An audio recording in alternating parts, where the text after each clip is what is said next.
Então, pessoal, muito boa tarde a todas e a todos presentes. É um grande prazer ter conosco na tarde do dia 10 de novembro o professor Carlos Alberto Ávila Araújo, que é o professor associado, né, da Escola de Ciência da Informação da Universidade Federal de Minas Gerais.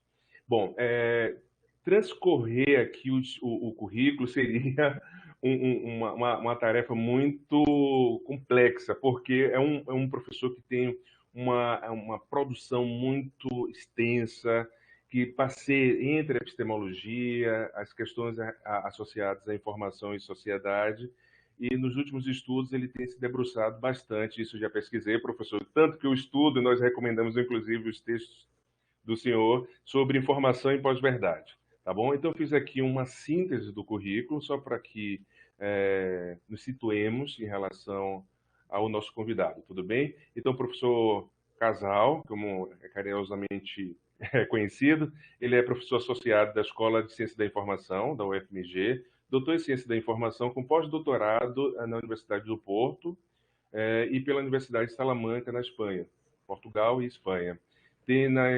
Atua, né, ele tem interesse nas áreas de epistemologia, da ciência da informação, as dimensões sociais, culturais e políticas, né, da informação, um enfoque mais apropriado, tanto que nós trabalhamos bastante no grupo de pesquisa e no grupo de estudos que nós temos, que é a temática relacionada ao estudo de usuários da informação, práticas informacionais, que é uma perspectiva um pouco mais recente, e ele tem se debruçado bastante nos últimos meses, anos, sobre a informação e pós-verdade, que é justamente o tema do nosso encontro de hoje. Professor, essa atividade se denomina de encontro com um especialista, então é uma conversa descontraída, enfim, nós pensamos que nesse primeiro momento o senhor exporá, né, as ideias, as considerações, e por último teremos aí uma roda de conversa relacionada ao tema, tá bom? Professora Isabel? É só agradecer o casal abrilhantar nossa, contribuir com toda a discussão que a gente tem delineado ao longo dessa disciplina, desafiadora em razão da extensão dos temas abordados, e trazer essa tarde uma contribuição para... Sempre aprendemos, eu digo que eu sou uma eterna aprendiz, né? Sempre, o tempo todo, para os nossos alunos, especialmente, porque eles ficaram ávidos e ansiosos por essa sua apresentação. E quando nós anunciamos que você tinha concordado, eles ficaram muito felizes. Então, acredito que vai ser um momento bastante produtivo, interessante para a disciplina e para o nosso grupo de pesquisa, o Comporte.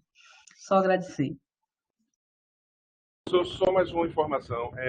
Você prefere que nós fiquemos aqui contigo para ter um rosto de interlocução ou nós poderemos desconectar a câmera? Como acharem melhor. Eu acho melhor a gente desconectar rápido, assim, até para não ter interferência na... Depois a gente volta, a gente está por aqui. Em alguns momentos a gente aparece, né, Bel? A gente aparece.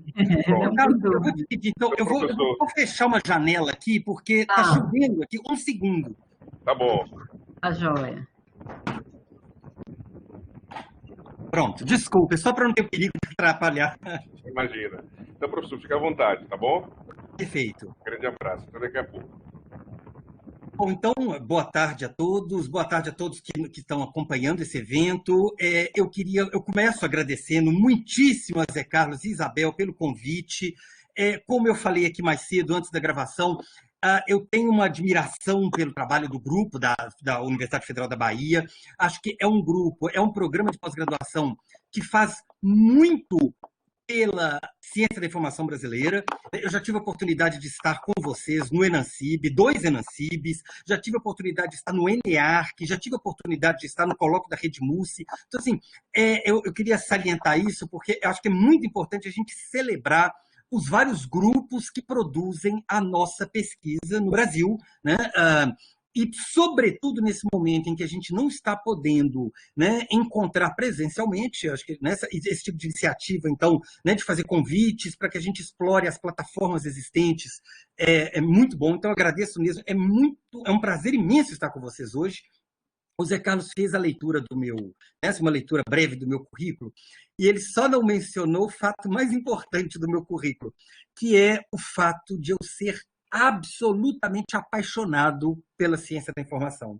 Acho que vocês vão perceber isso aqui um pouquinho pela nossa conversa, porque eu acredito muito em todo o potencial que a nossa área tem, que a biblioteconomia tem, que a arquivologia tem, sobretudo no momento que nós vivemos agora, 2020.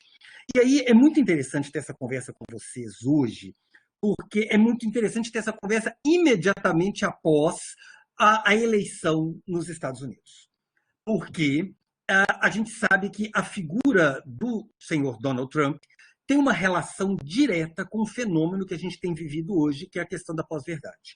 Então, a gente também tem que tomar cuidado para não ser maniqueísta, né? E para dizer, então tem um político que é da pós-verdade ou que é da mentira e os outros, então, são da verdade. Não é isso, né? Os outros. Assim, então, a gente tem que tomar um cuidado com os usos que podem ser feitos disso, né? Mas o que a gente tem, e que é um fenômeno novo, que eu gostaria de explorar aqui com vocês, é que nós temos, sim, atores políticos, grupos políticos hoje no mundo inteiro que estão fazendo da informação falsa a sua estratégia principal de atuação. E nós temos grupos políticos, nós temos grupos religiosos, nós temos grupos econômicos, né? Então, é importante a gente perceber se nós somos uma área que lida com informação.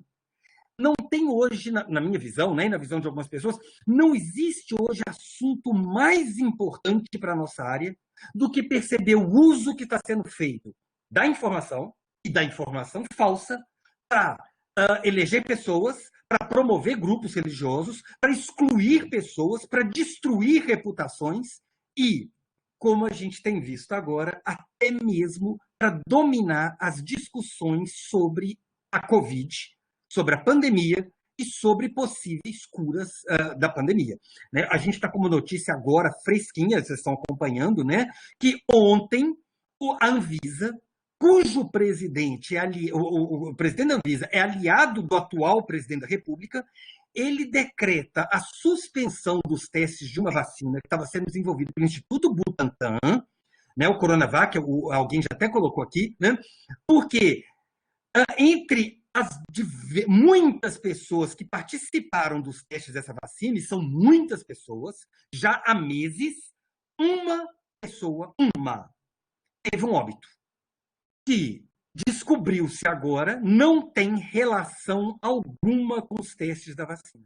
Por conta de um óbito que não tem relação com a vacina, suspenderam, né, os testes da vacina, mas o mais importante é o mecanismo de distribuição de informação falsa que circulou a partir da madrugada de ontem, que alguém colocou já aqui, né, o suicídio, né, que na verdade né, detectaram agora, mas de toda maneira as pessoas estão comentando exatamente, nós tivemos uma disseminação, mais uma vez orquestrada, de informação falsa para convencer uma parcela da população de que, se antes a ideia era de que essa vacina vai implantar um chip nas pessoas, a vacina vai tornar as pessoas homossexuais, a vacina vai transformar as pessoas em comunistas, agora mais uma, que a vacina vai matar todo mundo, né? A vacina é uma vacina da morte.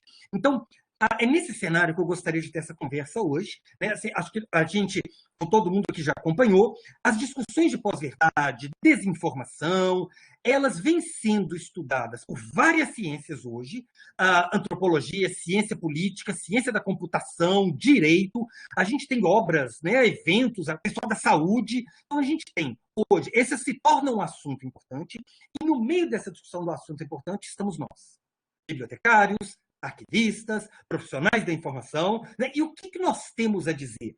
Qual é a nossa contribuição? Então, talvez, né, nos últimos anos, a nossa área não tenha se mostrado tão importante quanto no momento atual. Então, essa contribuição, assim, essa que é a conversa que eu queria ter com vocês, eu combinei com o Zé Carlos ontem, A ideia seria uma fala, né, um pouco informal, vocês, né, eu acho que pelo ambiente que nós estamos, mas a ideia seria uma fala minha em torno de talvez 40 minutos, e depois nós temos, eu acho que o mais interessante é a gente ter depois um tempo para debate, para perguntas, né, acho que é na hora do debate que vai aparecer, né, que a gente vai tensionar, então, as coisas.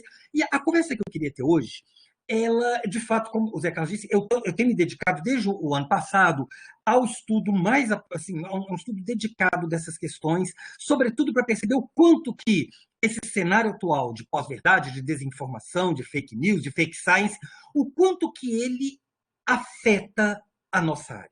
Né? O quanto... Então, acho que a pergunta que a gente tem que fazer é, o nosso campo da informação, ele tem instrumental, teórico, conceitual, metodológico para lidar com esse fenômeno, ou a gente precisa construir novas teorias, ou novos conceitos, ou novas abordagens. E, na verdade, a resposta que eu tenho encontrado na literatura e em tudo até o momento é um pouquinho de uma coisa e um pouquinho da outra. Quer dizer, claro que nós temos, sim, ao longo, né, assim, da existência da ciência da informação, nós temos, sim, conceitos que nos empoderam, né, que nos permitem estudar esse fenômeno, mas também tem algumas questões novas que a maneira como nós estudamos até hoje não permite uma compreensão e, sobretudo, uma intervenção adequada. Então, a gente tem, sim, que mudar um pouquinho o tipo de ciência da informação que nós fazemos. Sobretudo, a questão da verdade. Né? Então, em que medida alguma coisa ser verdadeira, uma informação ser verdadeira, precisa deixar de ser um detalhe e precisa passar a ser alguma coisa bastante central. Se a ciência da informação, desde a origem dela, na década de 1960, relevância era o conceito central, recuperação da informação, acesso à informação eram as grandes questões, elas hoje, claro, continuam sendo pertinentes, mas elas não têm a mesma centralidade que já tiveram em função do cenário novo que nós vivemos. Né? Então, se antes o problema era, precisamos criar mecanismos para compartilhar o máximo possível informação, para tornar a informação mais acessível. Hoje a informação é muito acessível, ela é muito compartilhada. Isso não resolveu os nossos problemas. Pelo contrário, trouxe um monte de problemas novos. Então, para essa conversa, eu queria dividir a apresentação em dois momentos. Eu gostaria de fazer uma rápida limpeza conceitual, vamos dizer, essa palavra talvez não seja mais adequada, mas né, uma resolução conceitual, quando a gente fala, para ver um pouquinho qual é a diferença de fake news, qual é a diferença de negacionismo científico, desinformação. Eu queria trabalhar aqui com 6 conceitos para a gente ver as diferenças entre eles, para a gente acertar os termos da nossa conversa. E aí, num segundo momento, eu gostaria de fazer com vocês um desenho do fenômeno da pós-verdade enquanto fenômeno informacional. Então, eu gostaria de desmembrar aqui com vocês 3 dimensões desse fenômeno, uma dimensão física ou técnica, uma dimensão cognitiva ou semântica e uma dimensão propriamente sociocultural ou pragmática. Então, em que medida o fenômeno pode ser desenhado dessa maneira? Começando, então, pela discussão conceitual, né, dos conceitos que estão envolvidos. O primeiro conceito importante, para nós olharmos aqui, é o conceito de fake news. Fake news é uma palavra que está sendo usada o tempo todo, as pessoas, né, nas conversas de família, nas conversas das redes sociais, as pessoas usam, né, alguns políticos, toda vez que aparece uma denúncia de corrupção deles, eles falam, é fake news, é invenção, né? Toda vez então que aparece algum fato desagradável, alguns atores já se habituaram a dizer que a informação é mentirosa, que o provedor da informação é mentiroso, etc. Essa não é exatamente uma estratégia nova. A gente tem, por exemplo, no Brasil, alguns líderes religiosos que já há muitas décadas usam esse tipo de estratégia. Eles, né, quando a imprensa, a mídia, a justiça denuncia um caso de charlatanismo, um caso de vínculo com o tráfico de drogas, eles falam, não, a mídia toda mente. Né? Na verdade, só os meus meios de comunicação são os verdadeiros, só aqui na igreja se fala a verdade, o mundo está povoado de mentiras. A questão da fake news, a novidade que fez com que a expressão fake news começasse a ser muito usada nos últimos anos, é que nós temos, sobretudo, né, a partir, então, do aumento da importância da internet nas nossas vidas e das redes sociais, nós temos alguns serviços, algumas pessoas que imitam o jeito jornalístico de produzir informação. Por isso, né, alguns jornalistas, inclusive, não gostam de usar a expressão fake news. Eles dizem, se é fake, não são news. Né? Assim, se é falso, não é notícia jornalística. Mas a expressão pegou, né? Assim, a expressão ela é utilizada, e, na verdade, então, o que é fake news? É uma informação falsa travestida de informação jornalística verdadeira. Então, a novidade da fake news, gente, a importância, é que ela reconhece a legitimidade do discurso jornalístico. A fake news reconhece que os veículos jornalísticos têm uma certa credibilidade, embora, não quer dizer agora, não vamos ser inocentes e achar que a imprensa, que a mídia sempre diz a verdade. Mas a mídia sempre teve alguns mecanismos regulatórios. Ela tem códigos de ética, tem leis, né, tem mecanismos de responsabilização social. Então, nós sabemos que, historicamente, a mídia ela atua para favorecer certos grupos políticos e econômicos. Mas ela atua distorcendo algumas informações, ela atua, sobretudo, omitindo algumas informações. Então, acontece um fato e os anunciantes de um veículo não gostam daquele fato, a mídia deixa de dar aquele fato, simplesmente. Né? E agora, nós sabemos que né, os veículos jornalísticos, que tem uma sede, que tem um prédio, que tem um grupo de funcionários, eles não podem inventar um fato completamente falso. Porque eles podem ser acionados na justiça, eles podem ser responsabilizados. No caso das fake news, isso não acontece. Então, a fake news inventa-se um jornal, inventa-se uma mídia, muitas vezes copiando o logotipo de uma já existente, o endereço eletrônico, né, o site de uma existente, né, mudando uma letra às vezes, mudando, né, um pedaço de um nome. Então, na verdade, o que acontece é que são grupos financiados, grupos que fazem isso, grupos organizados. Aqui no Brasil, inclusive, existe um gabinete do ódio feito que utiliza recurso público, que utiliza funcionário público para divulgar em massa informação falsa, travestida de informação verdadeira. Então, às vezes alguém pega uma notícia, por exemplo, de 2010, de 2011, e anuncia como se fosse de hoje, como se fosse o governo atual que tivesse feito aquilo. Né? Então, ou uma pesquisa de avaliação de governo, de avaliação da confiança da população, que foi feita lá em 2008, divulga agora como se ela fosse de agora. Então, aí eu pego a mesma notícia, o mesmo formato, eu dou o nome ao mesmo instituto de pesquisa, mas, na verdade, é uma informação falsa. Então, veja que a fake news ela é enganação pura, mas ela é uma enganação que tenta se aproveitar dos mecanismos de credibilidade e de institucionalização já existentes. Nós temos um segundo tipo, um segundo conceito que vem sendo desenvolvido com vários nomes. Aqui no Brasil você tem usado muito a ideia de testemunhal falso. No ambiente de língua espanhola, a palavra que eles vêm usando é cunhadismo, para designar o quê? É aquela informação falsa que é também intencionalmente falsa, mas que é produzida por uma pessoa comum. Então é alguém, sobretudo nas redes sociais e sobretudo no WhatsApp, que a gente chama de rede social subterrânea, é aquela em que, diferente do Facebook e do Twitter, em que eu posto, e alguém pode ir lá dizer mentira, alguém pode ir lá denunciar, no WhatsApp, como ele é subterrâneo, eu não sei para quem foi enviado, eu não sei nem que ela existe. Então, imaginemos que eu sou um político, eu sou um cientista, eu sou um reitor de universidade que foi injustamente acusado, eu não sei nem dizer para quem que aquilo foi enviado para poder combater. Aquilo ali dissemina de uma maneira não detectável. Esse tipo, diferente da fake news, você tem uma pessoa que se apresenta como cidadã comum, cidadão de bem, inclusive, às vezes são pessoas que falam errado, e o grande argumento delas, então, é a mídia manipula, a universidade manipula, doutrina, sala de aula manipula, a ciência manipula, os museus são lugar de pedofilia. Então, é um discurso feito contra as instituições. Então, é um discurso assim, você está sendo enganado, mas eu tenho a verdade e eu trago a verdade para você. Porque eu sou uma pessoa comum, eu não estou ligado à política, eu não estou ligado à universidade, eu não estou ligado à ciência. E aí é aquela pessoa que traz um fato. Então ela diz, olha, eu tenho um vizinho meu aqui que morreu com coronavírus, encontraram um chip do 5G lá chinês nele. Olha, eu vi, né, nós tivemos um caso famoso há pouco tempo, que foi a tal moça que viu que os caixões estavam sendo enterrados com pedras para os prefeitos ganharem dinheiro para combater a Covid. Então, estava tendo um inflacionamento do número de mortos por Covid falso. Então, a força desses vídeos é exatamente apelar para a ideia de autenticidade. De alguém que, justamente porque fala errado, porque não tem estudo. Então, eu sou como você, eu sou comum como você. Eu não tenho interesses por detrás, assim como você. Então, é um discurso que vem, né? É um apelo, sobretudo, então, que atinge o medo das pessoas, né? Atinge uma lógica da conspiração, e ele tem alguns fenômenos associados que vários pesquisadores têm estudado nos últimos anos.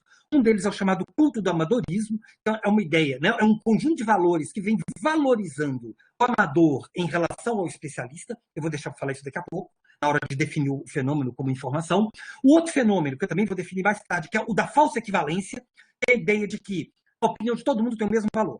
Então, o sujeito que está há 30 anos estudando epidemiologia, doenças infecciosas, o que ele tem a dizer é uma opinião, com o mesmo valor do youtuber famoso de 20 anos, que tem milhares de seguidores, e que acha que o jeito de tratar a Covid é esse, ou que acha que máscara não serve para nada. Então, a ideia da falsa equivalência é uma falsa democracia de todas as opiniões são iguais, todas têm que ser igualmente levadas a sério. E o outro fenômeno, que é o chamado, extremamente importante para nós, que é o fenômeno da chamada desintermediação da informação. Vamos guardar esses fenômenos, a gente fala deles daqui a pouquinho. O terceiro conceito está diretamente associado tanto com a fake news, quanto com o testemunhal falso, é o discurso do ódio. Só que o discurso do ódio, diferente dos outros dois, veja bem, ele não pode ser avaliado em termos de verdade e de mentira. Então, quando um político diz assim, eu acho que tem que metralhar os meus adversários políticos, eu acho que, como é que foi agora há pouco que nós tivemos, um sujeito que falou assim, se a minha filha chegar em casa dizendo que foi estuprada, eu vou colocá-la de castigo. Aí, não é questão, se o sujeito vai colocar a filha de castigo ou não, não é questão de ser verdadeiro ou falso esse discurso. Né? O significado dele, a importância dele é outra. O papel do discurso do ódio, nessa engrenagem toda, não é trazer informação falsa.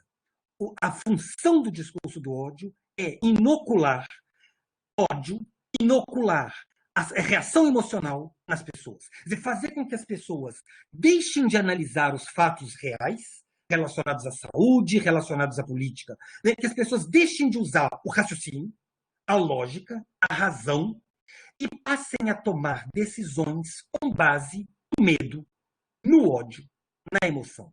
Então, na verdade, a função do discurso do ódio é alimentar o terreno para que fake news, desinformação e testemunhais falsos se alastrem com mais facilidade. Então, veja assim, né, ele tem um papel que é exatamente esse.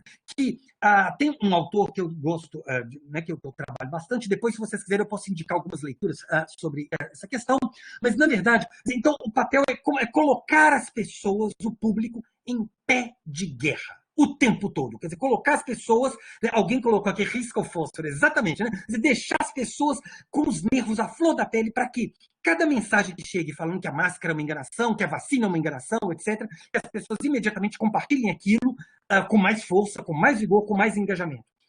A gente vai ver daqui a pouco, a gente sabe que o fenômeno da pós-verdade, né, ou da desinformação, ele tem duas componentes. Uma intencional, são pessoas pagas para fazer isso, e outro voluntário. Então, são pessoas que se engajam voluntariamente nessa tarefa. E elas se engajam exatamente porque elas são movidas pelo ódio.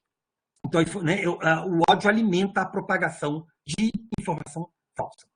O quarto conceito é o conceito de negacionismo científico.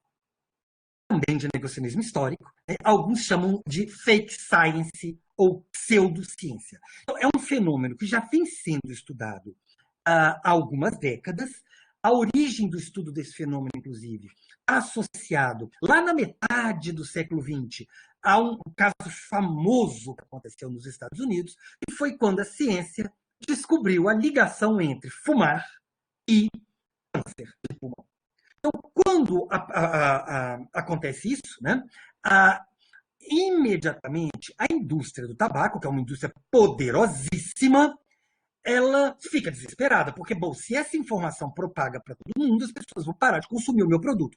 Então, a indústria do tabaco, ela começa a financiar alguns cientistas para irem a público, dizerem que não é 100% certo que o cigarro cause o câncer de pulmão. Veja, esses cientistas não estão dizendo que é falso. Por quê? Porque não tinha a Fabiana colocou aqui, para gerar dúvida. Exatamente, a função é essa. A função é... Então, você tem 99% de cientistas dizendo que causa câncer. E você tem menos de 1% dizendo, olha, talvez não cause. Isso é suficiente para que na mídia, nos debates, comece a haver uma demanda de apresentar os dois lados da questão. Quem diz que sim, quem diz que não. Agora, veja como a equivalência é falsa. Não tem quem diga que não. Você tem 0,5%, 0,3% dizendo que talvez não seja verdade. E todo o resto da comunidade científica afirmando que é verdadeiro. Então, esse é o negacionismo científico. É quando você... Então, a gente tem hoje o movimento terraplanista, movimento anti-vacina, você tem grupos econômicos dizendo que é mentira essa história de aquecimento global, que não tem nada disso, de mudança climática. Nós temos agora, há poucos dias, todo mundo acompanhou, um presidente do país mais poderoso do mundo dizendo, eu venci a eleição. Não interessam os fatos da realidade. O que interessa é o que eu quero. E eu quero que eu vença, e, portanto, eu venci. O que interessa é a minha percepção. Né? E aí você tem, claro, a fabricação da ideia que tem fraude, etc, etc. Então, o Brasil tem vivido muito fortemente o negacionismo histórico. A gente tem grupos no Brasil hoje que estão sendo pagos para produzir outras versões da história, por exemplo, de que os africanos negros vieram para o Brasil que quiseram ser escravos, né, que não teve ditadura militar, ou que na ditadura não teve tortura. Então, há um processo... exatamente de gerar dúvida, de gerar confusão nas pessoas. Há um trabalho sistemático de desacreditação dos nossos agências de pesquisa. Então, vocês vão se lembrar, quando o IBGE divulgou dados do desemprego, o governo brasileiro disse, o IBGE é pesquisa errada, o IBGE não merece crédito. Quando o INPE divulgou dados da Amazônia, o INPE é ideológico, o INPE está a serviço de forças globalistas, pedófilas, e, na verdade, então, não está vendo queimada nenhuma na Amazônia, está tendo um incêndiozinho que está acontecendo. A Fiocruz está tendo uma tentativa agora de monopolizar ideologicamente a Fiocruz, de retirar os cientistas de lá que trabalham de maneira séria e científica. Então, esse fenômeno também está associado a outros fenômenos, sobretudo um fenômeno chamado clickbait. São os caça-cliques. São grupos que perceberam ou que descobriram que é fácil ganhar dinheiro promovendo sites com negacionismo científico. Então, alguém cria um site provando que as vacinas, na verdade, não funcionam. E aí, muita gente vai assistir, muita gente vai querer saber que prova é essa. Ou eu monto um site para provar que a Terra é plana, que, na verdade, todo mundo sempre foi enganado, a Terra é plana, ela tem uma borda, enfim, né? E aí tem as teorias mais malucas. Há pouco tempo teve um congresso de terraplanismo, não sei se vocês acompanharam, e teve um sujeito que tem uma teoria que, não sei se as pessoas que estão aqui, eu acho que muita gente é mais nova, mas existe um jogo de computador antigo chamado Pac-Man, que era um bichinho, uma bolinha que ia comendo pastilhas pela tela. E o Pac-Man ele tinha uma coisa engraçada, que é o seguinte, na tela, um jogo, que era uma tela de televisão. Né? E ele fazia o seguinte, ele estava comendo, quando ele ia para o alto, quando ele chegava no fim da tela, ele saía aqui embaixo. E quando ele ia para o lado de cá e terminava, ele saía do outro lado. E aí tem uma teoria científica, entre aspas, que diz que a Terra é assim também, a Terra plana. Quando a pessoa chega na borda por um lado, ela sai do outro lado. E assim também pelas laterais. Bom, enfim. Então, isso para dizer que o negacionismo científico ele é um fenômeno forte, porque ele apela para uma questão que é o que o culto do amadorismo faz também, que é uma teoria, um espírito conspiratório. Aí, então, são pessoas, o Olavo de Carvalho faz isso de uma maneira brilhante, ele diz para a pessoa assim, olha, todo mundo é enganado. O pessoal que tem doutorado, o pessoal que é professor universitário, os políticos, todos eles são enganados. Você vai ser melhor que todos eles. Eu vou te dar a chave para descobrir a verdade. Então, você faz um processo em que você empodera o seu interlocutor, você diz assim, você vai ser mais inteligente que todo mundo. Você vai descobrir a matrix por trás de tudo. Você vai estar liberto daquilo que todo mundo está preso. Então, você gera na pessoa um empoderamento, um sentimento de importância. Todo mundo diz que eu não sou muito inteligente, que eu não sei das coisas, que eu não leio, mas agora tem alguém dizendo o contrário, que eu é que sou inteligente e eu é que vou descobrir tudo. Então você apela, aí mais uma vez a questão, veja bem que o negacionismo científico, ele também, ao contrário da ciência, ele apela para a emoção e não para a razão. O quinto fenômeno, o quinto conceito, é o conceito de desinformação. Esse é o conceito mais complicado, porque as pessoas estão usando esse conceito com sentidos muito diferentes. Inclusive, tem um grupo da União Europeia, que depois um grupo da IFLA também vem usado, inclusive a questão de misinformation, disinformation, malinformation, para designar se essa informação falsa ela é intencional, se ela não é intencional, se ela ser intencional, ela tem efeitos de gerar prejuízo para grupos políticos, para grupos econômicos, para grupos religiosos, para grupos étnicos. De toda maneira, eu não vou entrar aqui nesse meandro agora, porque exatamente é uma zona ainda que precisa ser resolvida, e eu acho que a gente precisa contribuir muito para essa resolução. Né? É muito importante que a gente esteja nesse cenário. Por exemplo, está tendo a discussão da lei das fake news, a nossa área não está participando, né? Alguém já sugeriu aqui o livro Os Engenheiros do Caos, eu recomendo também, excelente, para tratar disso. Eu estou achando ótimo aqui no chat, né? As pessoas estão complementando, dizendo, né, do terraplanismo, é isso mesmo. Né? A desinformação, alguns têm utilizado o conceito como a própria estratégia de produzir informação falsa. É a ideia dos engenheiros do caos. Então, são grupos que se organizam, acontece um fato e as pessoas já pensam, como é que eu vou inventar uma mentira sobre esse fato? Então, eu tenho dois políticos brigando para quem vai ser o primeiro a dar vacina. Um político pensa, como é que eu faço para convencer a população que a vacina do outro é falsa? Que a vacina do outro vai gerar algum problema. Por exemplo, né? A gente agora está vendo aí, nós temos uma eleição que está chegando e alguns candidatos baseiam também suas estratégias em mentira. E alguns candidatos são sistematicamente atacados por informação falsa. Só que o outro jeito de usar o conceito de desinformação, a palavra desinformação, é o que alguns vêm usando para designar o efeito da disseminação de informação falsa. Portanto, a desinformação é quando você tem uma sociedade, um grupo que acredita nas informações falsas. Nesse sentido, o fenômeno histórico mais forte que nós temos e que foi muito estudado é o fenômeno do Brexit. O Brexit ele foi um fenômeno muito interessante, que foi a saída do Reino Unido da União Europeia. Que foi, né, uma votação, plebiscito, em 2016, em que aconteceu um fato importante, que o principal argumento para que o Reino Unido saísse da União Europeia era um argumento de xenofobia. Era um grupo que dizia, não queremos mais contato com asiático, com africano, etc. Só que fazer a campanha com esse argumento era uma coisa muito complicada. Então, o que as pessoas, né, os partidários dessa opção fizeram? Divulgaram uma série de dados econômicos falsos, de que a Inglaterra perdia dinheiro por estar na União Europeia, de que ela tinha que financiar imigrante, que ela tinha que financiar plano social dos outros países, etc, etc. Os dados foram adulterados porque os dados econômicos eram favoráveis à manutenção na União Europeia. Então foi preciso mentir, né? E a palavra é essa, mentir, e você gerou na população, uma parte da população votou enganada por informações falsas. Tanto que vocês vão se lembrar que houve um certo movimento para fazer uma votação de novo, né? Porque uma parte da população votou enganada, etc, etc. Então, né, Trump, na mesma época, exatamente, Elba está comentando aqui, né, o filme Privacidade Hackeada, exatamente, que comenta, né, que muito bem, que analisa, né, muito bem esse fenômeno. O Trump, na mesma época, 2016, né, ele cria a expressão fatos alternativos. Né, então, tem um caso famoso dele, que é quando ele ganhou a eleição, na posse dele, tinha um tiquinho de gente, e ele disse assim, nunca teve uma posse tão lotada. E aí todo mundo falou com ele, mas Trump, as fotos estão mostrando aqui, claro que não é mais lotada. Ele, não, é mais lotada. É o meu fato alternativo, é a minha visão dos fatos. Então, existe, e aí é muito importante nós pensarmos, porque algumas pessoas têm comemorado nos últimos dias assim, a pós-verdade perdeu a eleição nos Estados Unidos. Então, dois cuidados. Né? O primeiro é não vincularmos pós-verdade apenas a uma pessoa, né, a um grupo político. Claro que Trump é um sujeito que se utiliza de mentiras. Vocês devem ter visto que o Washington Post fez a contagem. Trump mentiu mais de 20.000 vezes como presidente dos Estados Unidos em 4 anos. Agora, o dado mais preocupante é que, mesmo tendo perdido, ele teve mais de 70 milhões de votos nos Estados Unidos.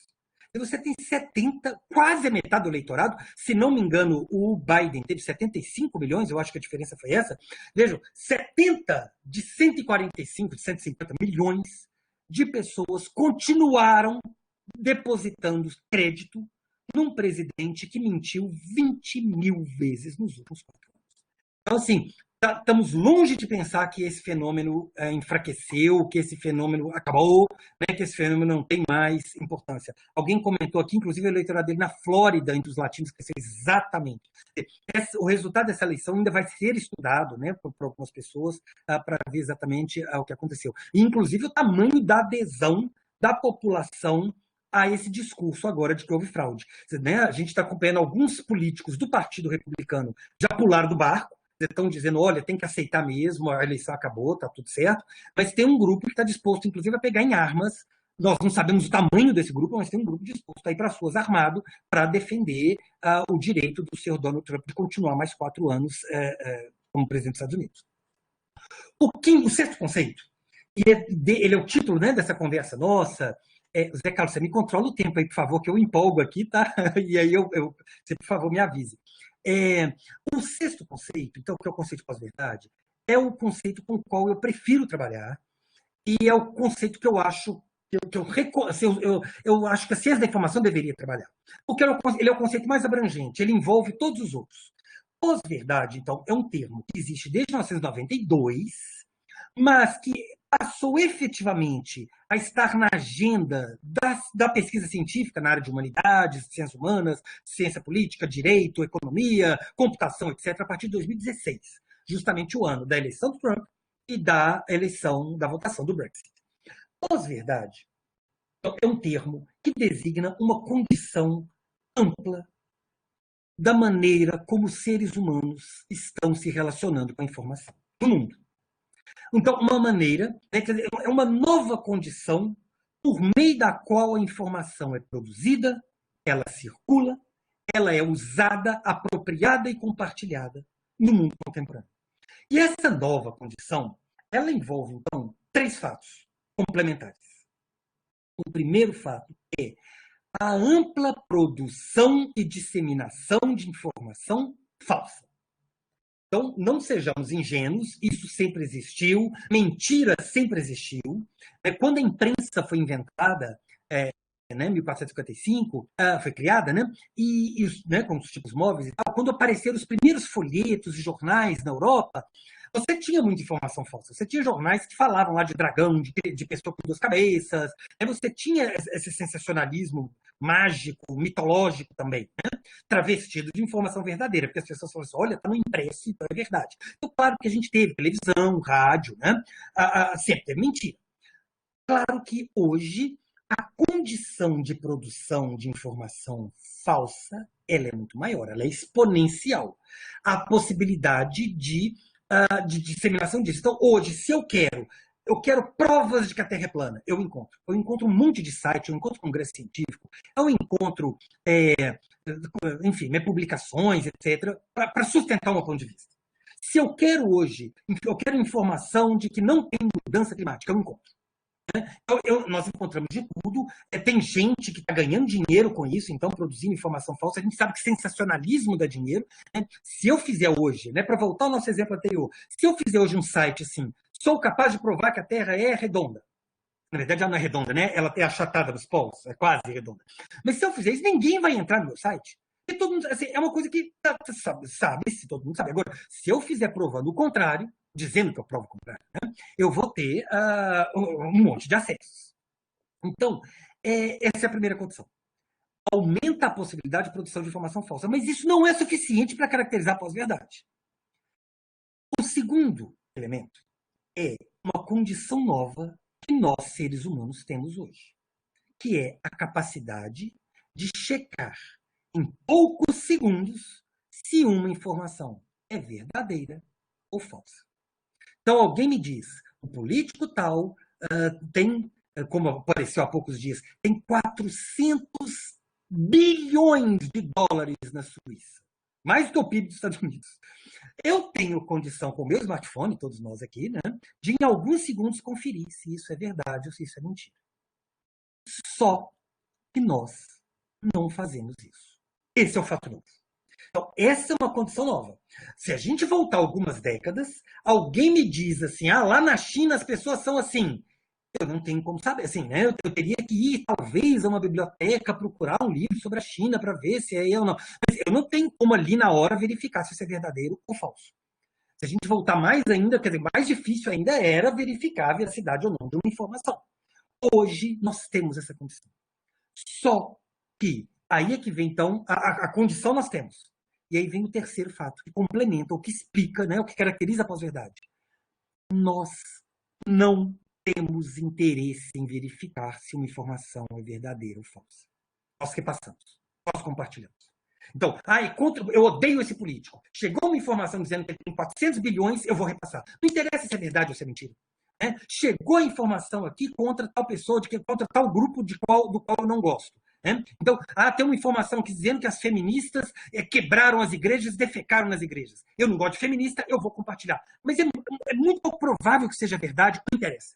Eu vou compartilhar assim mesmo. Né? É mais uma informação contra essas feministas. Então, essa é a condição nova que caracteriza a pós-verdade. Esse desinteresse, esse desdém pela verdade. Então, eu tenho a produção sistemática de informação falsa, eu tenho a condição de checagem, mas eu não utilizo essa condição de checagem.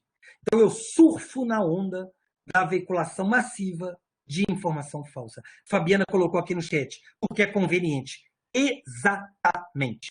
Então, do mesmo jeito que eu venci as eleições. Né? Então, não interessam os dados da realidade que mostram que eu estou errado. O que interessa é o que eu quero. E aí, exatamente, a Fabiana colocou aqui, é a questão da crença. Então, o reforço da minha crença ele é mais importante do que as evidências da realidade. Então, esses 6 conceitos, eu quis começar por eles, né? Porque a gente precisa, acho que talvez a principal contribuição que a ciência da informação pode dar nesse momento é exatamente ajudar todas as outras áreas, a computação, que está discutindo algoritmo, o direito, que está discutindo leis, penalização, né? A antropologia, que está discutindo, então, a questão cultural, etc. Essas áreas precisam ter os conceitos muito claros. Né? Por exemplo, o discurso do ódio, para a gente lembrar, né? Se ele não é informação jornalística, digamos assim, né? Ele não está ligado a um fato que é verdadeiro ou falso, mas ele é informação. Quando alguém diz assim, temos que metralhar os adversários, né, na verdade, isso circula com o mesmo poder de convencimento, de moldagem, de visão de mundo, do que um suposto fato falso sobre os índios, sobre os negros, etc. etc. Né? Bom, eu queria então passar para o segundo momento, eu estou de olho aqui no tempo, eu vou deixar para a gente debater, mas eu queria, pelo menos rapidamente aqui, discutir um pouquinho como é que a gente faz para pensar, então, nesse fenômeno, né, que é da pós-verdade, que é composto pelo negacionismo científico, negacionismo histórico, os testemunhais falsos, né, as fake news, o discurso do ódio, tudo isso está junto, está compondo a mesma engrenagem. Se nós formos chamar isso de informação, como é que a gente faria isso? E aí eu vou recorrer, então, a gente sabe que na ciência da informação, que existe, né, desde a década de 1960 para cá, ao longo da sua história, a ciência da informação desenvolveu 3 grandes maneiras de se estudar a informação. 3 grandes modelos. Alguns chamam de paradigmas, outros chamam de modelos, outros chamam de conceito. Né? Então, são os famosos físico, cognitivo e social. O Capurro, Rafael Capurro, né, tornou isso mais popular, mas na verdade não é só ele. Uma série de pesquisadores do mundo inteiro, né, identificaram a existência dessas 3 grandes maneiras que se espalham, né, que estão presentes nos vários campos da ciência da informação, nos estudos de organização do conhecimento, de gestão, estudos métricos, usuários, enfim, né, tudo aquilo que compõe o campo, né, economia política, o campo da ciência da informação. Se nós, então, formos estudar, né, o fenômeno da pós-verdade desde uma perspectiva física, ou fisicista, né, ou técnica, que é aquela que surgiu lá na década de 1960, nós vamos perceber, primeira coisa, então, que hoje a principal maneira por meio da qual as pessoas tomam contato com o mundo, descobrem o que está acontecendo no mundo, formam a sua opinião, formam a sua identidade, a sua visão de mundo, tomam decisões, são os motores de busca e as redes sociais. Muito mais do que pela escola, do que pela mídia tradicional, enfim, né, pelas instituições de informação, pela biblioteca, pelo arquivo, pelo museu, etc. Né? E esses motores de busca e essas redes sociais, eles têm, primeiro, funcionam por uma lógica comercial. Então, são empresas que querem fazer um negócio lucrativo. E segundo, essas empresas perceberam, sobretudo no começo, na primeira década do século XX, que o modelo de negócio funciona melhor se eu já trouxer para a pessoa, para o usuário, aquilo que ele já quer. Se eu puder customizar a recuperação da informação. Se eu puder personalizar os resultados de busca da informação. Então, se eu tenho uma tendência política tal, eu vou receber sempre resultados da minha tendência política. Se eu tenho um gosto cultural tal, eu vou sempre receber informação que reforça aquele meu gosto cultural. E assim sucessivamente. Um dos efeitos trágicos desse tipo de opção, na verdade tem mais de um deles, um dos efeitos trágicos é a questão da popularidade.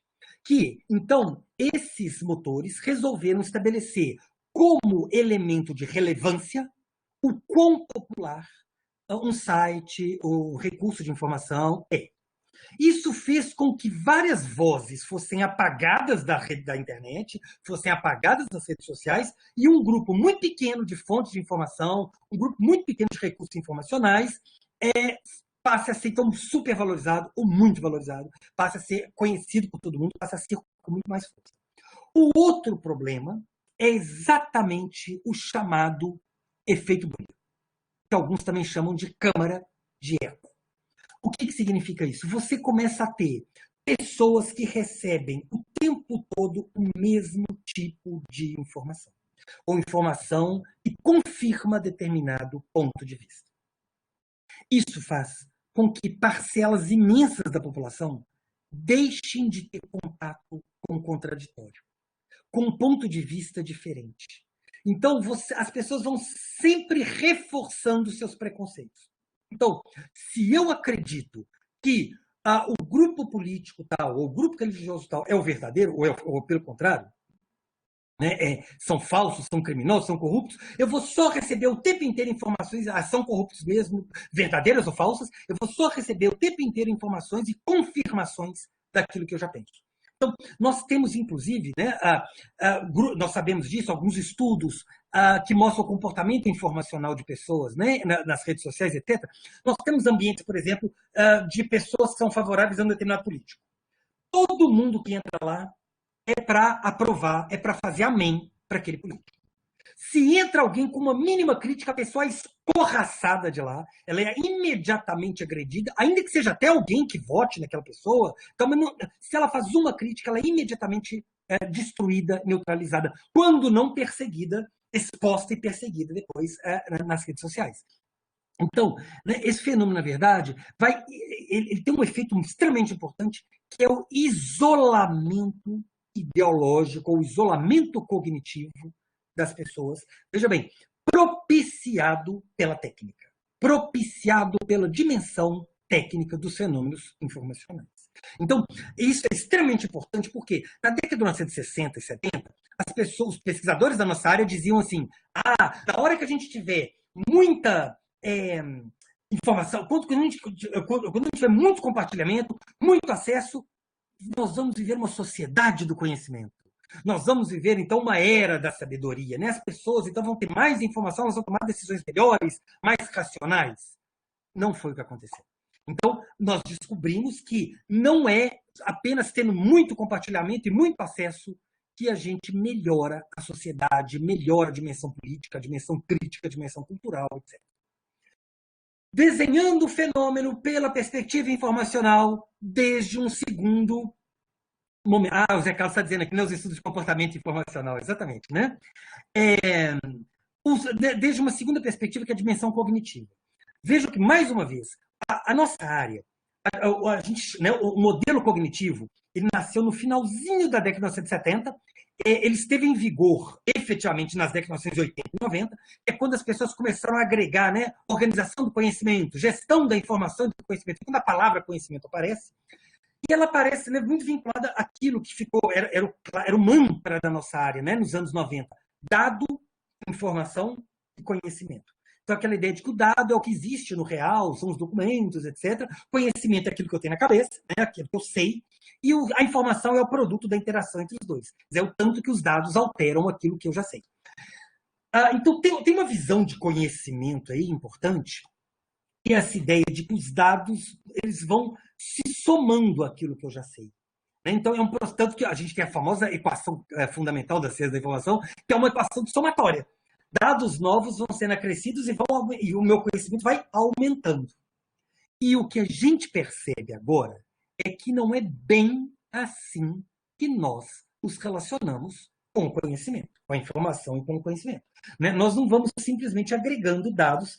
Se fosse assim, o senhor Donald Trump ia chegando as informações para ele do resultado da eleição e ele ia se convencendo de que ele perdeu. Mas o que ele faz? O dado chega de ele perdeu a eleição na Arizona. Fraude. Perdeu a eleição em Wisconsin. Fraude. Perdeu a eleição na Pensilvânia. Então é fraude. Se eu não venci, é fraude. Onde eu perdi a eleição, é uma fraude. Ou seja, os estudos em dimensão cognitiva do ser humano, na verdade, já tem algum tempo que esses estudos são feitos, desde a metade do século XX também. E nós temos algumas teorias, eu vou dar aqui algum exemplo. Uma delas é a teoria do viés de confirmação. É uma teoria elaborada lá na psicologia que mostra exatamente que a minha relação cognitiva com o real não é de pegar os dados do real e ir compreendendo o real, mas é de eu pego um elemento do real. Se ele está de acordo com o que eu penso, eu assimilo. Se ele é contrário ao que eu penso, eu descarto. Então eu digo, é falso, é fake news, é invenção. Eu desqualifico a informação e a fonte de informação que vai contra aquilo que eu penso. Então, tem uma outra teoria, que é a teoria da dissonância cognitiva, 1957, do Leon Festinger, que a expressão dissonância cognitiva é exatamente essa. Quando eu chego no ambiente, ele fazia alguns estudos sobre ambiente religioso, ambiente jurídico, mas a gente tem muito estudo, por exemplo, desses programas de pegadinha, em que eu estou numa situação, eu estou num bar, ou no restaurante, que seja, aí alguém faz uma ação muito estranha, e aí eu penso, é uma pegadinha, cadê a câmera escondida aqui? Quer dizer, o que significa isso? Quando eu tenho, é muito improvável que a pessoa tenha aquela reação. Então eu penso, ela na verdade, aquela reação dela é uma mentira, é um teatro. Então a gente tem muitos estudos feitos em laboratório nos Estados Unidos em que você faz isso, você submete uma parcela das pessoas que estão sendo estudadas a um fato muito absurdo para ver se elas vão, como é que elas vão reagir a esse fato absurdo. E na verdade, então, como é que elas vão reinterpretar esse fato. A dissonância cognitiva ela é um fenômeno psíquico por meio do qual eu busco o conforto psicológico. O que é o conforto? Eu já acredito que tal político é corrupto. Então, qualquer coisa que chegue dizendo ele não é corrupto, o processo contra ele foi adulterado, etc., eu falo, não, isso tudo é mentira. Ele é corrupto, porque ele tem que ser corrupto. Eu acredito que ele é corrupto. Ou o contrário, eu acredito que esse político é honesto. Então, qualquer coisa que falem contra ele é falsa. Contra os filhos dele é falsa. É porque ele é o meu mito, ele é o meu Deus, ele é enviado de Deus, ele sempre diz a verdade. Então, eu nunca posso duvidar dele. Então, se alguém fala contra ele, essa pessoa que está errada. Então, vejam bem, a dimensão cognitiva ela é complementar à dimensão física. Ela também promove o isolamento. No primeiro caso, é o isolamento técnico, físico, nas redes sociais, nos motores de busca. Eu não tenho acesso físico às informações que têm um ponto de vista contrário ao meu. Na dimensão cognitiva, eu recuso as informações que têm um ponto de vista contrário ao meu. E aí nós chegamos ao terceiro, que é o conceito, a dimensão exatamente do cinema, se complementam. Então veja como é que, na verdade, a gente precisa rever o conceito de informação tal como o modelo físico e o modelo cognitivo construíram. A gente precisa rever que não basta o acesso à informação, a simples transferência e compartilhamento, e nem que o conhecimento é uma simples acumulação de dados da realidade. E aí vem a dimensão sociocultural, e ela vem sendo muito trabalhada. A gente pode perceber o contexto atual por essa dimensão a partir do que alguns autores têm chamado de cultura da pós-verdade, ou regime de pós-verdade. O que é uma cultura da pós-verdade? Qual é o significado dessa expressão? Ela é usada do mesmo jeito que a gente usa, por exemplo, cultura do estupro. O que é uma cultura do estupro? Vamos entender isso bem. Tem um autor que eu recomendo, não sei se depois vocês vão ter chance de trabalhar na disciplina, ou a gente pode até conversar aqui no debate. Tem um autor norte-americano já falecido, chamado Wright Mills. Ele tem um livro fascinante chamado Imaginação Sociológica. E o que é a imaginação sociológica? É a capacidade do indivíduo de conectar a dimensão individual do que acontece com ele com a dimensão coletiva. O que significa isso? Né? Eu vou dar um exemplo aqui muito simples. Eu sou, né, imaginemos, eu sou uma pessoa negra e eu tenho alguma dificuldade, por exemplo, algumas barreiras profissionais, ou algumas barreiras até mesmo na maneira como eu sou tratado quando eu entro no shopping center, numa loja. Né? Então, eu posso dizer, bom, o problema é comigo, ou existe um problema que é social, que é cultural em relação ao grupo ao qual eu pertenço. Então, a gente tem vários estudos que mostram que as pessoas brancas ganham salários muito maiores do que as pessoas negras no Brasil. Aí eu tenho uma explicação para isso, que é, eu posso ter uma explicação. As pessoas brancas são mais trabalhadoras, são mais inteligentes. É uma explicação. É uma explicação que a gente sabe que não é verdadeira, mas alguém pode explicar desse jeito. Então, aí eu estou dizendo que muitas pessoas explicam desse jeito. Então, eu me lembro, de vez em quando a gente vê uns memes assim, eu me lembro de ver que é um meme do Joaquim Barbosa, né, o ministro do STF, aposentado, dizendo assim, cotas, não obrigado, eu estudei. Não estou nem dizendo que ele falou isso, não. Eu acho até que ele não deve ter falado isso nunca. Mas alguém fez um meme com isso, né? Querendo dizer o quê? Olha, tem um negro que chegou lá, chegou no STF. Então, os outros negros só não chegam porque eles são preguiçosos, porque eles são burros, porque eles são desonestos, etc. Quer dizer, eu jogo toda uma dimensão coletiva para o âmbito individual. Então, o problema é de cada pessoa. Vou dar mais um exemplo em relação à cultura do estupro. Né? Quando a gente fala em cultura do estupro, é muito comum algumas pessoas falarem assim, vocês estão dizendo que o estuprador não tem culpa, que ele é um coitadinho vítima da sociedade. Né? Claro que não. A culpa do estupro é do estuprador. Claro que é. É um ato individual. Um homem vai lá e estupra uma mulher ou uma criança. Né? Agora, a discussão de cultura do estupro é que, além da culpa da pessoa, que é uma decisão individual, estuprar ou não, existe um conjunto de normas, de valores, que podem estimular ou desestimular alguém a estuprar. Então, quando eu tenho uma cultura que diz que mulher merece ser estuprada, porque mulher que anda mal vestida, mulher que bebe muito, mulher que anda de noite, mulher que, enfim, né, eu invento qualquer característica da mulher que seja para dizer. Então, olha, nem sempre o estuprador é culpado, porque tem hora que a mulher é que provocou. Quando eu tenho a disseminação dessa ideia, eu tenho uma cultura do estupro. Eu tenho um ambiente cultural favorável a que alguém estupre. E que, ao estuprar, diga, mas é porque eu sou homem não se controla, né? Homem é assim mesmo. Essa mulher aí, você vê, né? Olha o comportamento dela, ela pediu para ser estuprada. Então, a ideia de cultura, né? Alguém colocou aqui agora, para justificar o injustificável, exatamente, né? É um uso ideológico, então, de um elemento cultural. E como a Dulcinea colocou muito bem, o caráter coletivo. Por isso é que, da informação, por isso é que a dimensão sociocultural, né? É um modelo sociocultural de informação que estuda a pós-verdade como cultura. Então, veja bem, a pós-verdade não como um elemento técnico dos algoritmos das redes sociais e dos motores de busca, como no modelo físico, nem como um elemento cognitivo de viés de confirmação de dissonância cognitiva, como no modelo cognitivo, mas como alguma coisa que é cultural e socialmente construída. Como a Tatiele colocou aqui muito bem, o conceito de cultura reflete exatamente isso, né? É essa dimensão simbólica que conforma valores, normas, tradições, pensamentos, permissões, normalizações, naturalizações de uma sociedade. Né? Então, é nesse sentido que atua muito fortemente o fenômeno da desintermediação da informação. O que é a desintermediação? É quando você tem, e isso está diretamente ligado à cultura da pós-verdade, quando você tem sujeitos dizendo o seguinte, olha, os mecanismos institucionais de certificação de verdade, de certificação de qualidade de informação, a ciência, o museu, a universidade, eles todos não servem. Eles são antros de doutrinação, são plantações de maconha, são espaços de balbúrdia. Se esses lugares não são detentores da verdade, ou o mais próximo possível da verdade, ou de um conhecimento mais confiável, porque um conhecimento sistemático, verificável e crítico, onde é que está a verdade? Está no líder populista, no político populista, no líder religioso fanático, né? No cidadão de bem comum que faz vídeo brigando. Né? Então, você transfere, né, por uma ideia de que ali tem interesses, ali tem mediação. Aqui não. Aqui é verdadeiro, aqui é genuíno, é autêntico.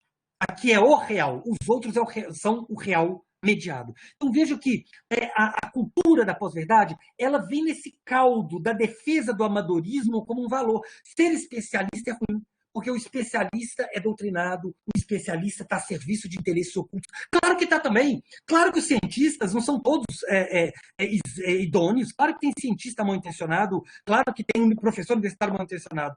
Mas você desqualifica todos e qualifica no lugar o populismo.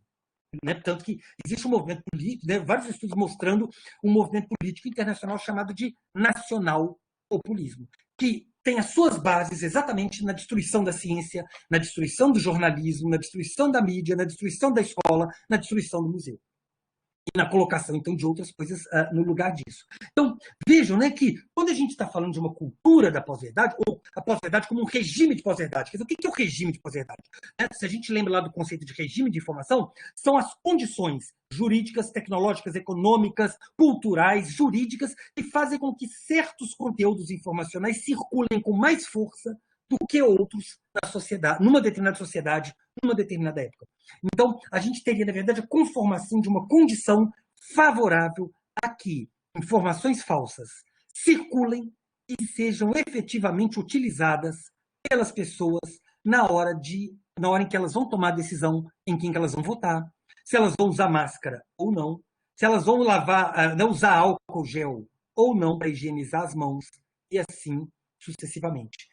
A Fabiana colocou aqui muito bem, os blogueiros é que ganham a credibilidade, a confiabilidade, porque o número de seguidores é mais importante. A cientista tem 70 seguidores, 200 seguidores, mas esse meu youtuber aqui, essa minha youtuber aqui, tem 5 milhões. É claro que ela está muito mais certa, muito mais próxima da verdade do que ele. Né? E assim vai se alimentando um complicado sistema de credibilidade das informações. Dulcinea colocou aqui exatamente, nós somos afetados e influenciados por essa dimensão que é coletiva e que é cultural. Quer dizer, que ela é construída por nós. Então, mais uma vez, né, para nós lembrarmos, essa cultura da pós-verdade, ela é construída intencionalmente por certos grupos. Então, tem gente que está pagando para isso e tem gente que está sendo paga para isso, mas ela não seria tão forte se ela não tivesse exércitos de milhões de pessoas que voluntariamente colaboram para isso acontecer. Bom, eu vou parar aqui, eu já passei muito do tempo, me desculpem. Eu vou passar a palavra para o Zé Carlos de novo e para a Isabel. E aí eu acho que a gente pode ter um tempinho, né, para algumas perguntas, para um debate. Eu gostaria muito de escutar vocês. Eu achei excelente as intervenções aqui que vocês já estão colocando aqui no chat ao lado. Eu não pude ler todas, porque o tempo, mas eu imagino que as pessoas estejam lendo. É muito bom a gente ter esse momento. Eu termino, Zé Carlos, agradecendo mais uma vez a oportunidade de estar aqui com vocês. Eu estou vendo, eu conheço várias pessoas que estão aqui participando, alguns são amigos de Facebook, a gente já teve a oportunidade de conversar. Então, eu queria mais uma vez agradecer pela oportunidade de a gente estar discutindo um assunto tão importante. Professor Carlos Alberto, o prazer novamente é todo nosso, com certeza. Foi um momento de elucubração, de pensamento, de reflexão e de crítica, principalmente trazendo aí uma temática tão contemporânea quanto esta, relacionada à pós-verdade, desinformação, infodemia e as notícias falsas, né?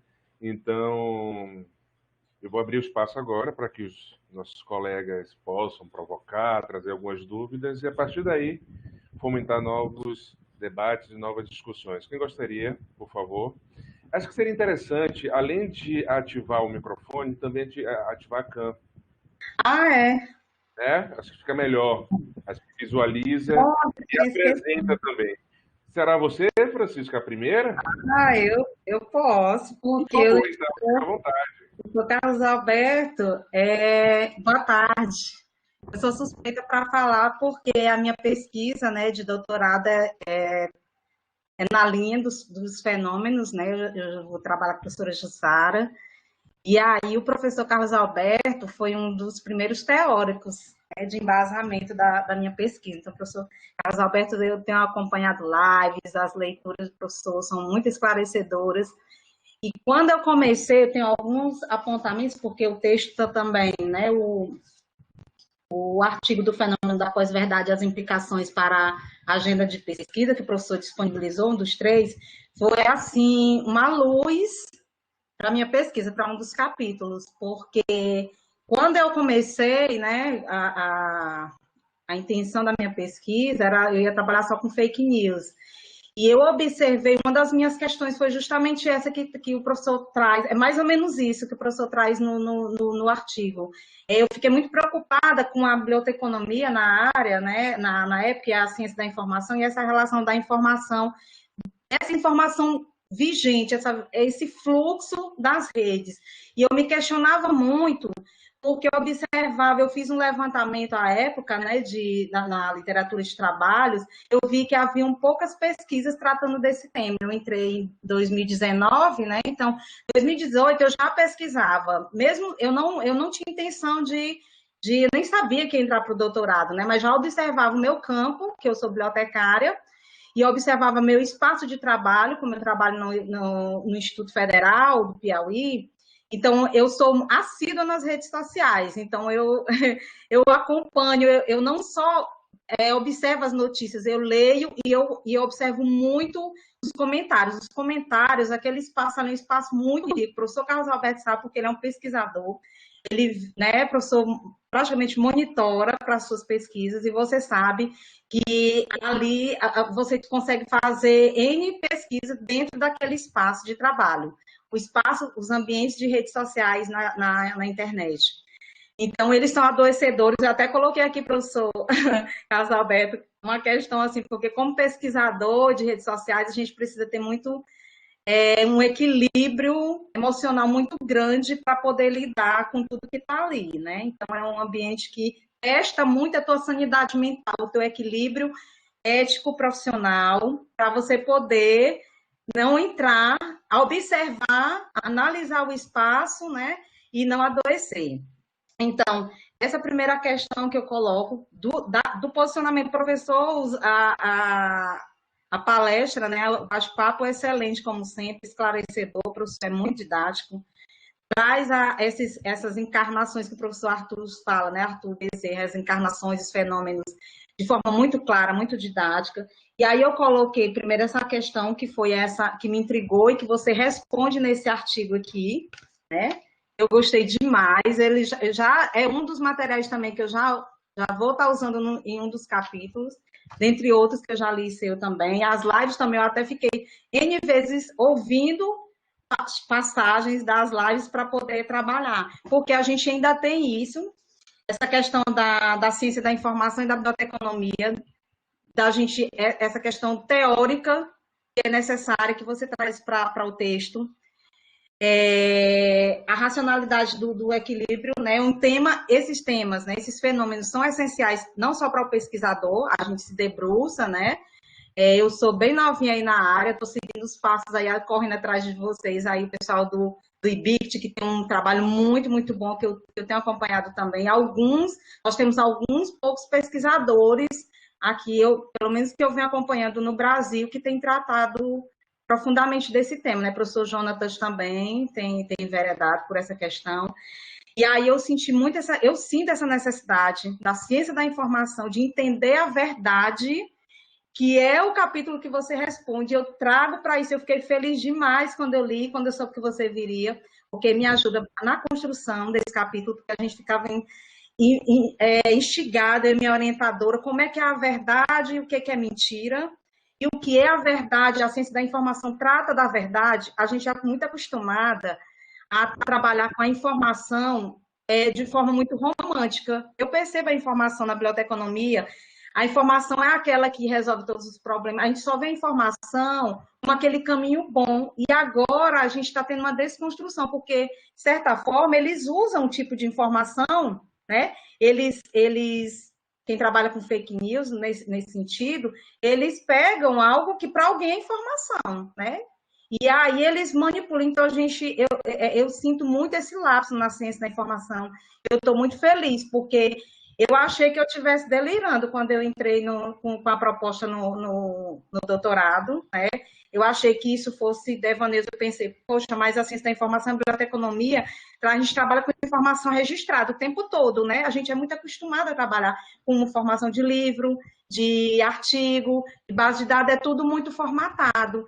E o ambiente das redes sociais na internet é uma informação coletiva, é uma informação que afeta a vida das pessoas, nos aspectos econômicos, sociais, políticos, em todos os aspectos. E aí, para fechar, para não tomar o tempo também dos colegas, é porque eu fiquei empolgada, né, professor? Porque minha pesquisa, o professor Carlos Alberto é um teórico, a gente, de repente, até o professor vem para a minha banca, porque eu acho que a gente tem, porque tem os avaliadores externos, então a gente já está vendo as pessoas que podem contribuir, que a gente sabe que está se debruçando. E eu tenho também algumas questões, a questão de ajustar os conceitos, eu acho que é essencial, porque há muita confusão. Eu percebo colegas bibliotecários mesmo, a gente é profissional da informação, mas é tudo muito novo, então acho que ajustar conceitos, fazer com que as pessoas entendam o que está acontecendo, que ambiente informacional é esse, é uma informação diferente no século XXI. Parece que a informação está correndo, professores. Tá, assim, é muita coisa, e nós estamos, assim, a passos de tartaruga, sabe? A impressão que eu tenho, às vezes, é essa. E desculpe esse meu posicionamento crítico, né? E a questão dos instrumentos, né, que são usados também, que eu sinto muita dificuldade, é a questão que eu vejo o Facebook e o WhatsApp, né? A gente sabe que são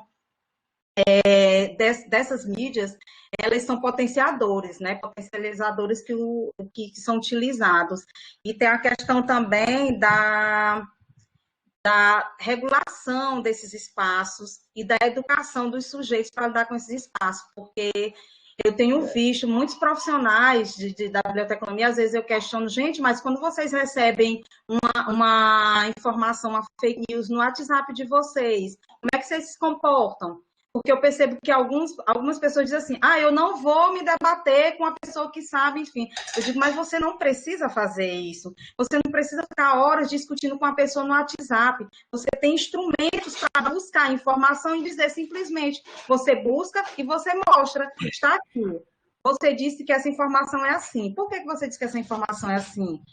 Quem é o autor? Você recebe um vídeo, um áudio, e você não tem um autor, você não tem uma pessoa que se identifique, e você deixa que aquilo passe dentro de um grupo, e que existem 30, 40 pessoas ou mais, e que essas pessoas irão replicar, eu sinceramente me sinto muito, assim, como profissional, como bibliotecária, uma pessoa que trabalha com informação, me sinto muito incomodada com isso. Isso tudo que você está falando, Francisco, é tão importante, porque a pós-verdade ela tem uma associação com as emoções dos indivíduos, né? Ela tem uma intenção de atingir aquilo que eu acredito enquanto estrutura cognitiva. E quando nós falamos em indivíduos, nós estamos falando de grupos sociais, sobremaneira, né? E isso que você traz é muito importante, justamente para corroborar com a fala, né, com a narrativa do professor Casal e com provavelmente com o questionamento que o Joselito terá agora. Joselito, você está em tela? Joselito? Estou aqui, professor. Por favor, ativa sua câmera. Pronto, olha eu aqui. Lindo e maravilhoso. Boa tarde, professor Carlos Alberto. Professor, eu vou fazer uma pergunta aqui, porque eu vi nessa política que eu acompanhei de perto, eu acredito que muita gente que sabe da importância dessa eleição do Biden, como uma quebra, né? Como uma quebra dessa... A gente sabe que não vai ser bom, não vai melhorar muito para a gente, mas do ponto de vista para o mundo vai melhorar um pouco. Antes, um político, quando mentia, ele dava um tiro no pé. Quer dizer, as pessoas, moralmente, ele ficava, né, mal diante da opinião pública, né? Pô, como é que é um mentiroso, né? O cara é mentiroso, né? Mas agora não. Mas a pergunta que eu quero fazer é: o que há de resistência no seio da sociedade civil diante da pós-verdade? E como essas resistências se configuram atualmente? Para ver se eu consigo ter um pouco de esperança. Obrigado.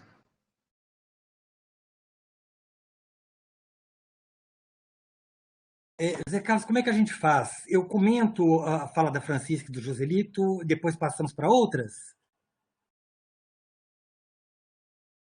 À vontade. Pode comentar as duas provocações, né? Perfeito, Porque nós já temos duas pessoas inscritas aqui, que é a Fabiana e o Anjo Mauro. perfeito. Bom, Francisca, primeiro agradecer as suas palavras. Acho que sim, muito pertinente, que você colocou muito. A questão de monitorar, de fato, eu faço isso, acho que algumas pessoas têm feito isso. A gente tem um pesquisador, que é o David Nemer, vocês devem já ter visto, ele tem falado bastante, né? Inclusive em eventos de biblioteconomia. Ele mora nos Estados Unidos, né? Ele teve problemas, inclusive, de vir ao Brasil.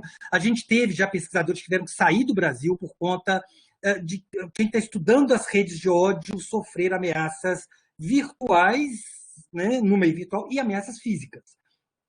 De fato, tem hora que a gente tem que tomar cuidado para não adoecer, pelo tanto que a gente vê da capacidade das pessoas de odiar, de agredir, isso é muito grave, e segundo, quando a gente vê o quanto que algumas pessoas estão fora da realidade, ou conseguem ficar fora da realidade. Agora, aí a gente tem sempre que pensar muito, com muito cuidado, porque tem gente que, de fato, tem uma certa intenção boa nessa história e está sendo enganada. É muito difícil essa fronteira, né? A gente tem gente mal intencionada realmente, mas a gente tem algumas pessoas que estão sendo enganadas, sobretudo com a atuação de grupos religiosos. Porque a grande questão do grupo religioso é quando alguém vem e fala assim, olha, eu sou o porta-voz de Deus. Se você acredita que eu sou o porta-voz de Deus, você vai acreditar em tudo que eu disser, né? Então é por isso que, a despeito de todo o potencial benéfico que experiências religiosas podem ter, e que têm, né, de ajudar pessoas a viverem melhor, a viverem, né, em mais harmonia com os outros, com a própria vida, etc., a gente sabe que, enquanto uma forma de conhecimento, a experiência religiosa ela também ela coloca as pessoas numa condição de serem assujeitados por outro que passa a ter um discurso autorizado porque vem de Deus, né? Porque vem do Criador de tudo. Então, assim, é muito importante a gente distinguir experiências religiosas, não são todas, mas a gente tem algumas que são, de fato, experiências picaretas, né? Que existem para arrancar dinheiro das pessoas, para arrancar poder político, etc. Né? Aí você coloca que a questão da verdade, a gente já tem alguns autores na ciência da informação que vem dizendo que verdade precisa ser colocada no centro das nossas reflexões. Tem um pesquisador que eu venho agora trabalhando com ele, com o trabalho dele, né, que é o Jonathan Ferner, da Universidade da Califórnia, em Los Angeles, que ele vem desenvolvendo uma coisa que ele chama de uma possível virada veritística no campo da informação. Se a gente teve uma virada cognitiva, uma virada sociocultural, se não seria o momento de uma outra virada. Talvez seja muito forte dizer isso, mas com certeza não dá para a gente pensar mais ingenuamente que toda informação a ser transferida, a ser disseminada, é boa, né? É bom que isso aconteça. Não é. Então a gente precisa pensar em estratégias, né? E aí já vamos chegar até no que o Joselito comentou, mas como é que eu combato informação falsa sem exercer censura? E aí eu só queria dizer uma coisa, que é ótima da sua defesa, Francisco, né, a questão, a gente conversa depois sobre isso, né? Mas faço votos de uma grande pesquisa, imagino, né? Assim, fiquei curiosíssimo para saber mais sobre a sua pesquisa. Quando você falou do passo de tartaruga, é só nós lembrarmos sempre que o tempo da ciência é um tempo mais lento. A gente está vendo isso muito agora com a vacina, né? Porque a ciência ela quer, né, ela tem um compromisso com o conhecimento certificado de qualidade, diferente de algumas fórmulas populistas que chegam com a simplicidade, né? Assim, tome isso daqui. A gente viu, teve igreja prometendo cura, oração pela cura da Covid. Chegue aqui, pague o dízimo que o pastor vai te curar. Teve uma lá em Porto Alegre famosa, que foi, inclusive, acionada judicialmente. Nós temos gente aí vendendo óleo da Covid, etc., né? Contra a Covid. Então, de fato, o tempo da ciência, né? Você comentou, de fato, assim, a ciência da informação, eu acho que nós somos pegos de surpresa, como o mundo inteiro, com essa questão do poder da informação falsa, né? E aí, a gente demora, o tempo da ciência é um pouco demorado mesmo, inclusive para saber a diferença entre fake news, discurso de ódio. Eu já vi gente dizendo assim, discurso de ódio não tem que ser estudado porque não é factual. Mas é informação. está circulando nas redes sociais, está interferindo nos processos. Então, a gente precisa mesmo, né, saber esses conceitos e, sobretudo, que tipo de intervenção nós devemos ter. Quer dizer, que biblioteca nós vamos ter na década de 2020? Que arquivo nós vamos ter na década de 2020? O que se espera de uma biblioteca? Qual é a contribuição que uma biblioteca pode dar para a sociedade?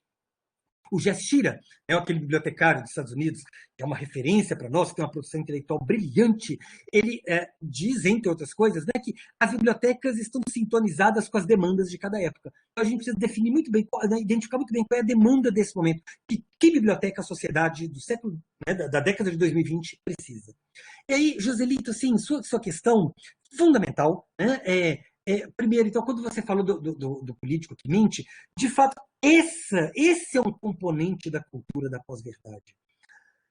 Antes, nós temos algumas pessoas que estudam a ideia de verdade, o conceito de verdade. Tem um livro chamado História Recente da Verdade, que é maravilhoso, que exatamente o mentiroso, né, assim, o político mentiroso, ele mentia, né, algum tempo atrás, mas com uma verdade no horizonte. Agora, o que a gente perdeu foi esse horizonte de verdade. Então, é isso que você diz. Quando alguém era pego numa mentira, a pessoa ficava... É um constrangimento de ter mentido. Aí podia tentar uma desculpa. Ah, foi alguém que me passou isso. Né? Mas o que a gente está vendo agora é assim... Não interessa.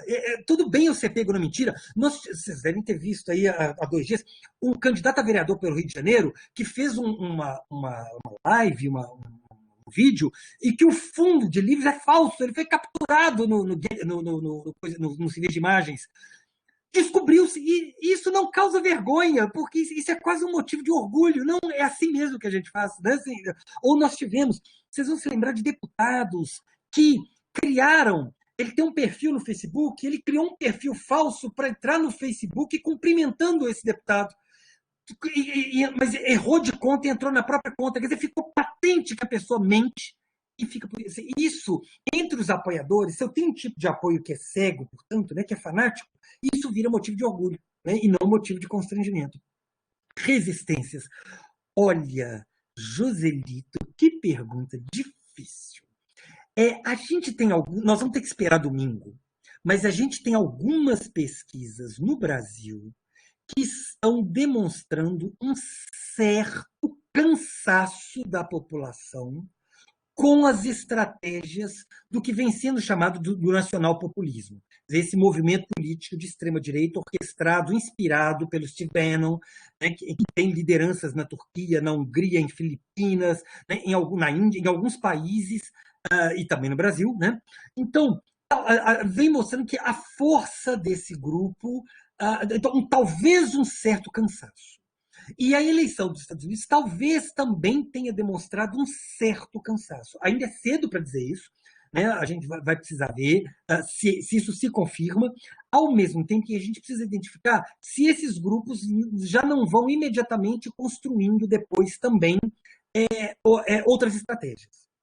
Agora, esse certo cansaço, ele parece nos mostrar algumas coisas. Então, a gente já tem alguns estudos políticos, culturais, nos mostrando que a promessa que vem a partir de 2016, então, né, que é o discurso do Trump, que é o discurso do Brexit e outros. Tem um autor chamado Francis Fukuyama, ele soltou um livro agora, no ano passado, em que ele caracteriza essa política como uma política dos ressentidos, do ressentimento. Então, é aquele grupo que sente que a sociedade contemporânea não é para ele. Da universidade, desse discurso feminista, desse discurso de afirmação LGBT. Esse pessoal está acabando com o mundo, está acabando com tudo, com os valores, está acabando com a família. Então, então agora eu vou votar em políticos que vão dar resultado, que vão melhorar o mundo. E aí, na verdade, já tem um tempo em que essas pessoas tomaram poder, por exemplo, Trump teve 4 anos, e não trouxe os resultados que tinha prometido, né? Ou nos quais havia sido depositada uma esperança. Então, a gente sabe que tem um grupo que o humor é pendular. Né? Então, assim, a maneira como esse grupo segue determinado tipo de promessa ou determinado tipo de promessa muda o sabor aí dos ventos e de alguns fenômenos. Agora, resistências. A gente tem tido algumas ações, então, que são de valorização de checagem de informação, né? A gente precisa ter fenômenos de revalorização do conhecimento científico, do conhecimento universitário, do conhecimento escolar, mas é muito importante que a gente perceba, sim, um diagnóstico que foi feito, que é não cairmos numa estratégia elitista. De, então, né, dizer que, portanto, nós somos melhores do que eles, né? Nós, ciência, nós, universitários, somos melhores do que os que não são, vocês não sabem. Então, essa estratégia muito que reproduz uma certa lógica excludente.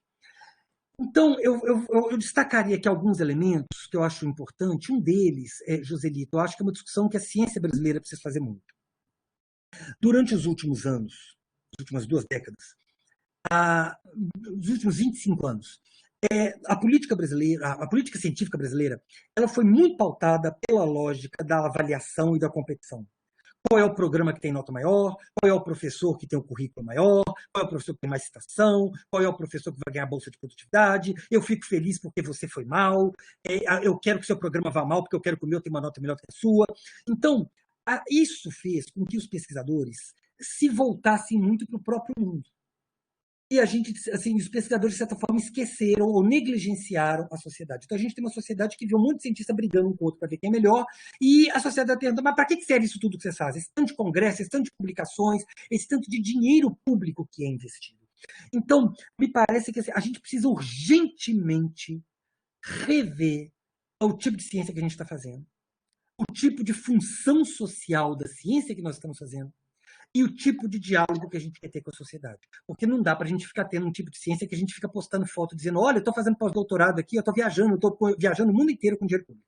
Né? E para quê? Isso serve para quê? Né? Estamos aqui no Congresso, nós estamos aqui agora tomando chopp depois do Congresso. E aí a sociedade vê aquele monte de gente, né, tomando chopp depois do Congresso. Pô, mas é para isso que o dinheiro público está sendo gasto? Né? Então, a gente precisa sim prestar muita atenção no tipo de ciência que a gente está fazendo, no tipo de visibilidade da produção científica que a gente está, né, dando ou não dando. Né? E por isso é que eu defendo muito, inclusive, que a gente estude pós-verdade, porque a gente está com uma sociedade gritando por problemas informacionais. E a gente vai fazer o quê? Vai dar as costas para isso e continuar estudando as nossas agendas de pesquisa que nós definimos, né, sem sintonia com o momento em que nós estamos vivendo? Então, eu gostaria de chamar a atenção para isso. A gente tem tido alguns movimentos em algumas universidades. A Bahia, inclusive, é um lugar muito importante, porque a Bahia teve um reitor que foi muito importante para o cenário político, o cenário científico brasileiro, né? De entender que a universidade ela precisa ser, por exemplo, também um lugar que abrigue os saberes tradicionais, os saberes alternativos, né? Que ela, então, não apenas confronte os outros saberes, mas que ela também acolha esses saberes. Ao mesmo tempo, e a gente tem que ter muito cuidado, eu vou chamar aqui a atenção para uma outra coisa. A gente teve, nos últimos anos, uma discussão muito forte, vinda de quem defende a ciência pós-moderna, um projeto de ciência pós-moderna, de um certo relativismo em relação à ideia de verdade. Que não tem uma única verdade, que não tem uma verdade absoluta, que a verdade depende do sujeito, que a verdade é construída socialmente. Isso tudo é verdade.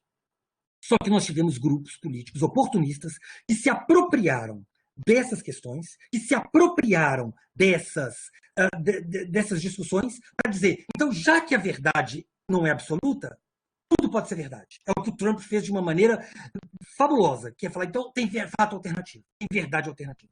Então, a gente precisa tomar cuidado, a gente precisa pisar no freio um pouco desse discurso e dizer, olha, sim, verdade é socialmente construída, a verdade ela está sujeita a discussões, mas existe a verdade. Existe o aquecimento global, a Terra é redonda, né? A máscara, de fato, protege contra a proliferação do vírus e assim sucessivamente. Então, eu sou professor de fundamentos da ciência da informação aqui em Minas Gerais, nos cursos de arquivologia, biblioteconomia e museologia. Eu começava a minha disciplina desconstruindo um pouco a ciência, dizendo, olha, a ciência, a gente tem que olhar criticamente para a ciência não é a única detentora de toda a verdade. Só que aí eu comecei a ter em sala de aula, assim, eu tive uma aluna terraplanista dizendo, não, pessoal, esse negócio de terra redonda não existe, não. Eu tive aluno dizendo, por exemplo, que se você já tem remédio, que se você corta um pedaço do corpo da pessoa, nasce outro pedaço, nasce outro braço, nasce outra perna. Então, começou a aparecer isso em sala de aula, gente dizendo que não teve ditadura, que é tudo uma invenção essa história de ditadura. Então, eu comecei a rever a maneira como eu dou aula, né? E comecei a buscar um pouco como é que as pessoas estão resolvendo isso, para dizer, olha, o conhecimento científico com todos os problemas, é o conhecimento mais confiável que a humanidade já construiu. Da mesma forma que a democracia, com todos os seus problemas, é o melhor sistema político que nós já criamos. Então, acho que as reações, Joselita, elas estão passando por aí também, né? As ações de resistência. E aí, a questão da desintermediação da informação é extremamente importante.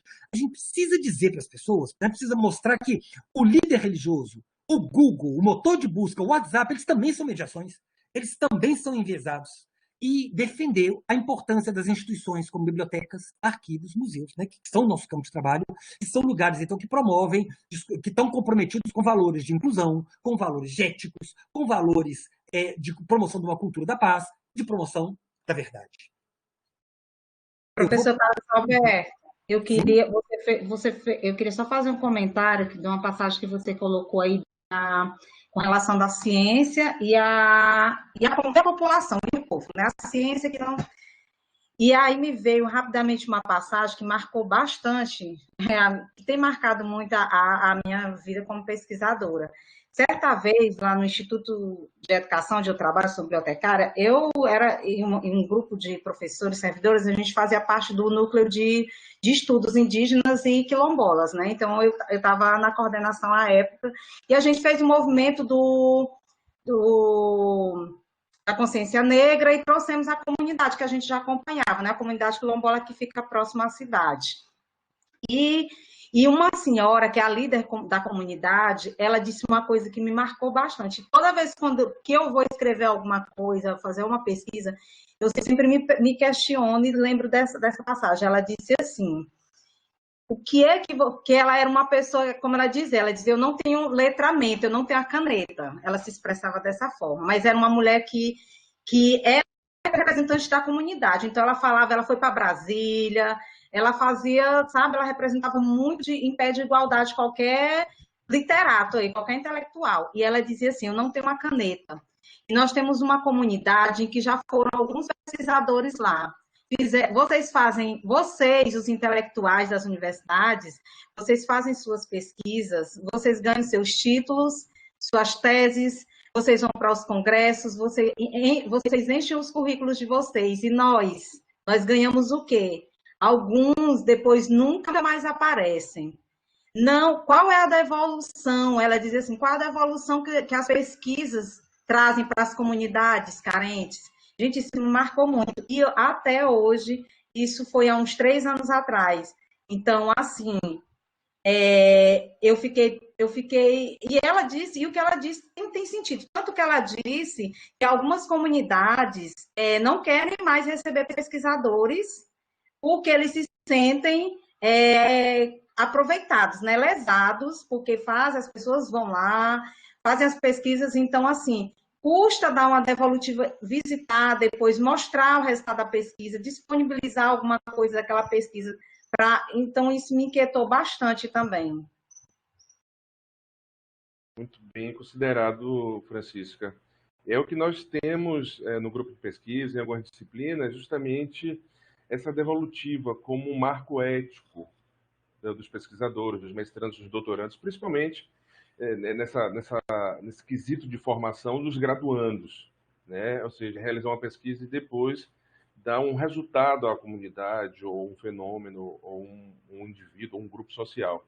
Então, professor, teríamos mais tempo de uma rodada de perguntas, viu? A gente tem que aproveitar também, né, a oportunidade. Olha, nós temos aqui Fabiana, Mauro e Natalice. Eu vou sugerir que eles 3 façam as provocações, as perguntas, aí depois a gente faz um bloco que compile mais essa perspectiva num sentido mais transversal. Tudo bem? Fabiana, por favor. Oi, estão me ouvindo? Sim. Pronto. Em primeiro lugar, eu gostaria de parabenizar, né, ao professor pela linguagem clara, como eu falei, objetiva, estimulante. Eu poderia ler por horas os textos dele e sem me dar conta, né? E sem ter que voltar várias vezes para reler ou consultar o dicionário, né? Então, isso me deixa muito feliz. Então, assim, quando a gente fala sobre pós-verdade, a princípio, a gente não entende eu no caso, antes, né? Por uma questão de nomenclatura, né? Esse pós realmente ele confunde. Mas porque a verdade nesse contexto, ela se torna irrelevante, né? Ela pode vir a posteriori ou apenas por um detalhe, né? Escondido. A verdade é apenas um detalhe escondido. Então, as pessoas precisam acreditar naquela informação porque é conveniente para mim, porque aquilo confirma a minha crença, porque aquilo tem mais credibilidade. Então, assim, eu gosto muito de trazer sempre para a minha realidade, e na medida do possível com exemplos. Então, é realmente difícil a gente falar sobre pós-verdade sem falar um pouco sobre política, né? Porque, na verdade, esse fenômeno novo, entre aspas, contemporâneo, nasceu com as disputas políticas.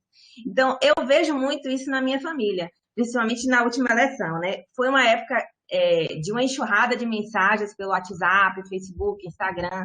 Então, ainda que eu mostrasse a informação correta ou verificasse a fonte, era pior, porque, no caso da minha mãe, né, ela ficava com mais raiva ainda, né, e não acreditava realmente que aquilo era verdade, né, aquilo que eu estava mostrando para ela, negando aquilo que ela estava falando.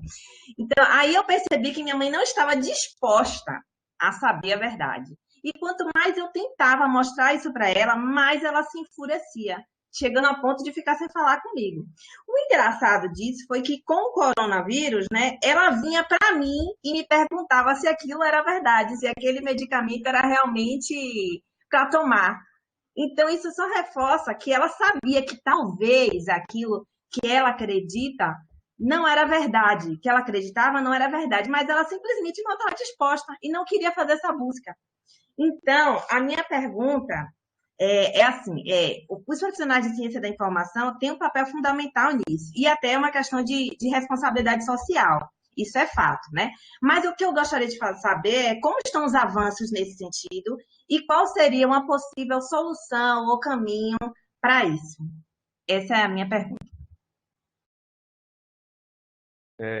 Mauro, por favor.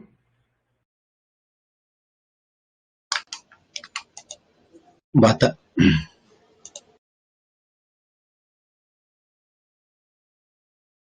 tarde. Bom, vou ser muito rápido, vou tentar usar meu tempo só para fazer a pergunta. Quando estamos inseridos em estudos sociais, os estudos sociais tentam dar uma leitura da condição atual da sociedade para fazer propostas de melhoria. Mas essas propostas têm que ser inseridas nos modelos educacionais para que logo as novas gerações respondam a essas propostas de melhoria que nós vamos fazer em estudos sociais.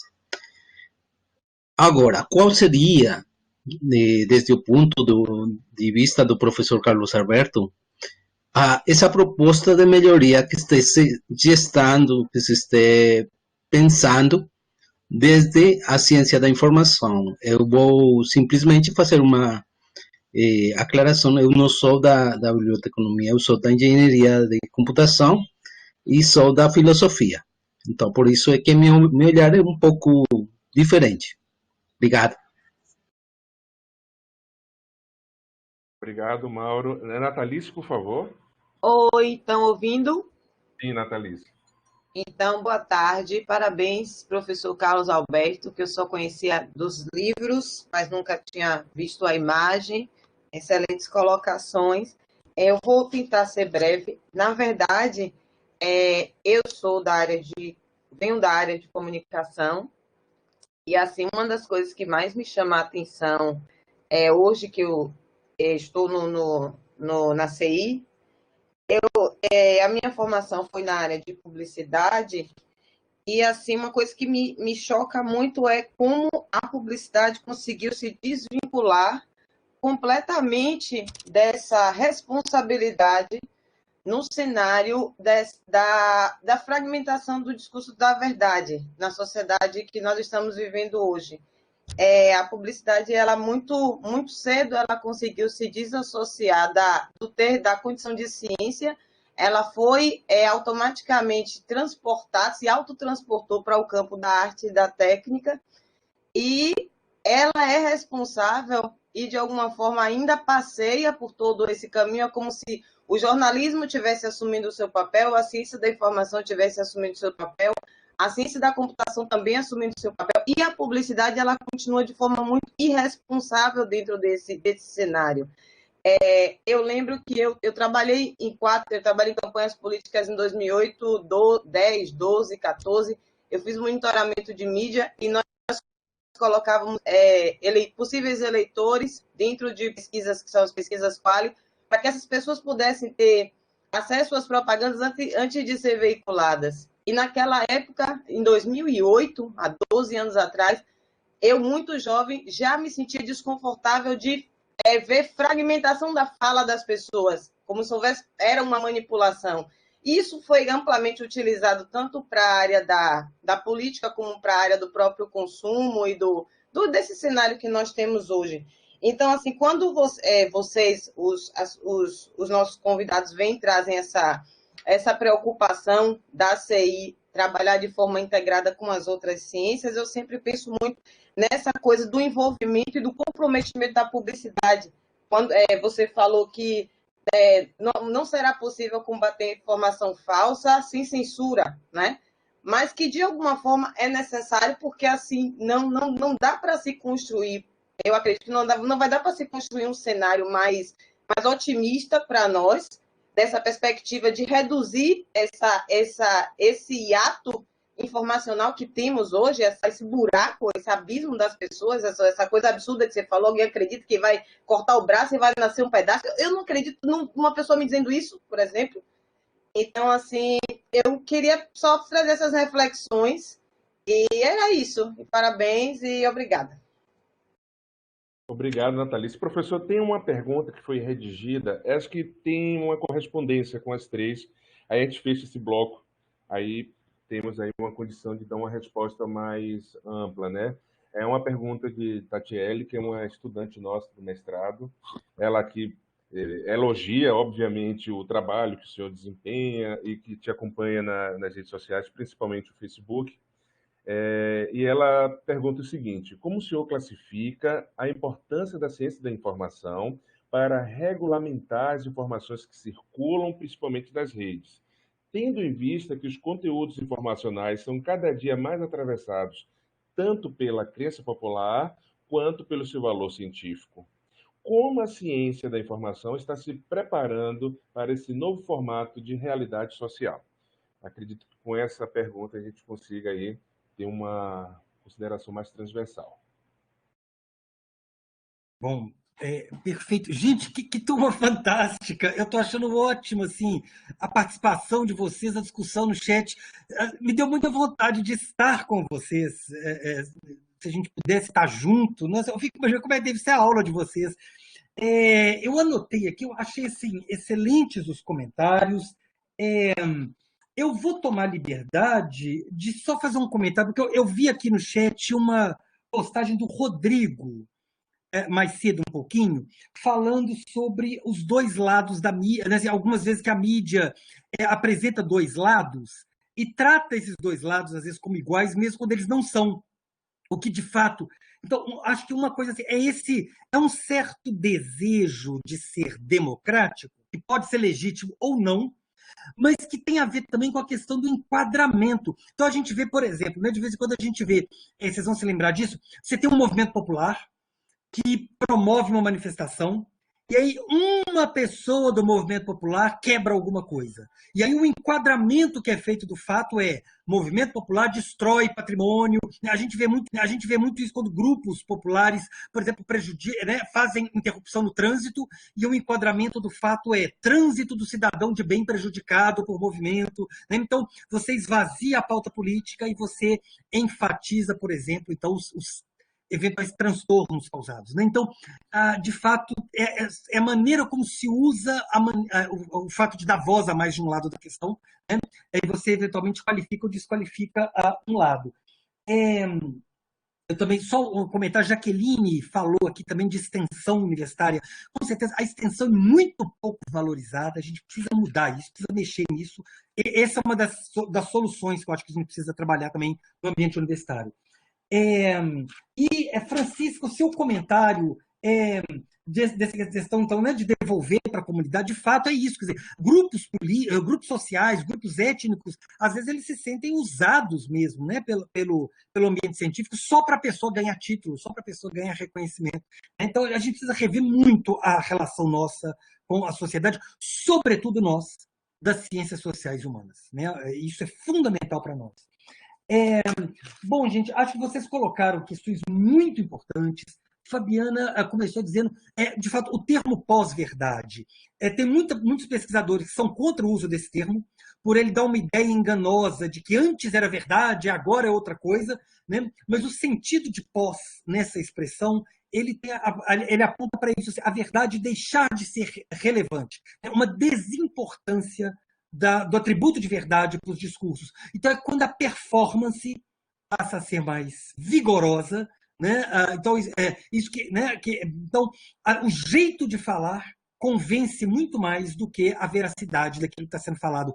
Alguns estudos sobre a eleição de 2016 mostravam como que a Hillary Clinton, quando ela dizia a verdade, isso tinha muito menos poder do que quando Trump falava um absurdo. O absurdo do Trump, pelo jeito de falar, pelo palavrão utilizado junto, era muito mais verossímil às pessoas, a ponto de você ter várias pessoas que acreditaram que tinha uma rede de pizzaria nos Estados Unidos, da qual Hillary Clinton era sócia, que utilizava trabalho infantil escravo.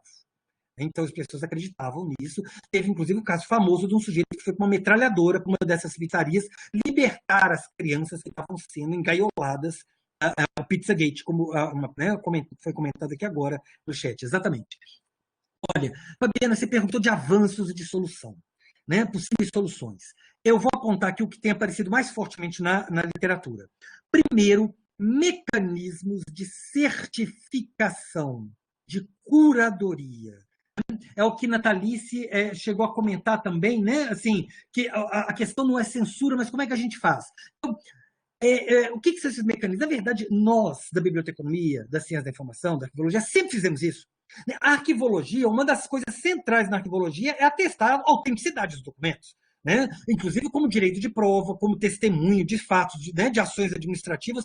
A história da arquivologia está diretamente ligada não a essa ideia de verdade filosófica, mas a ideia de uma verdade jurídica, uma verdade institucional. Então, né, quando a gente tem, né, uma certidão, essa certidão atesta que eu, que eu sou filho de uma pessoa, que eu sou, né, a propriedade de um imóvel, né, ela está atestada por aquilo ali. Então, é uma verdade jurídica, uma verdade legal nesse sentido. Né?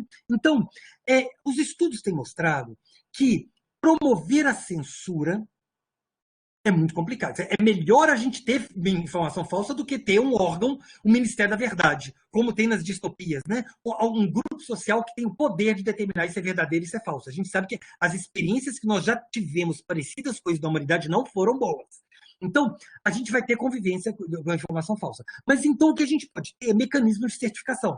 A gente já tem hoje motores, redes sociais que quando alguém publica uma mentira, vem o alerta logo depois, essa informação é falsa.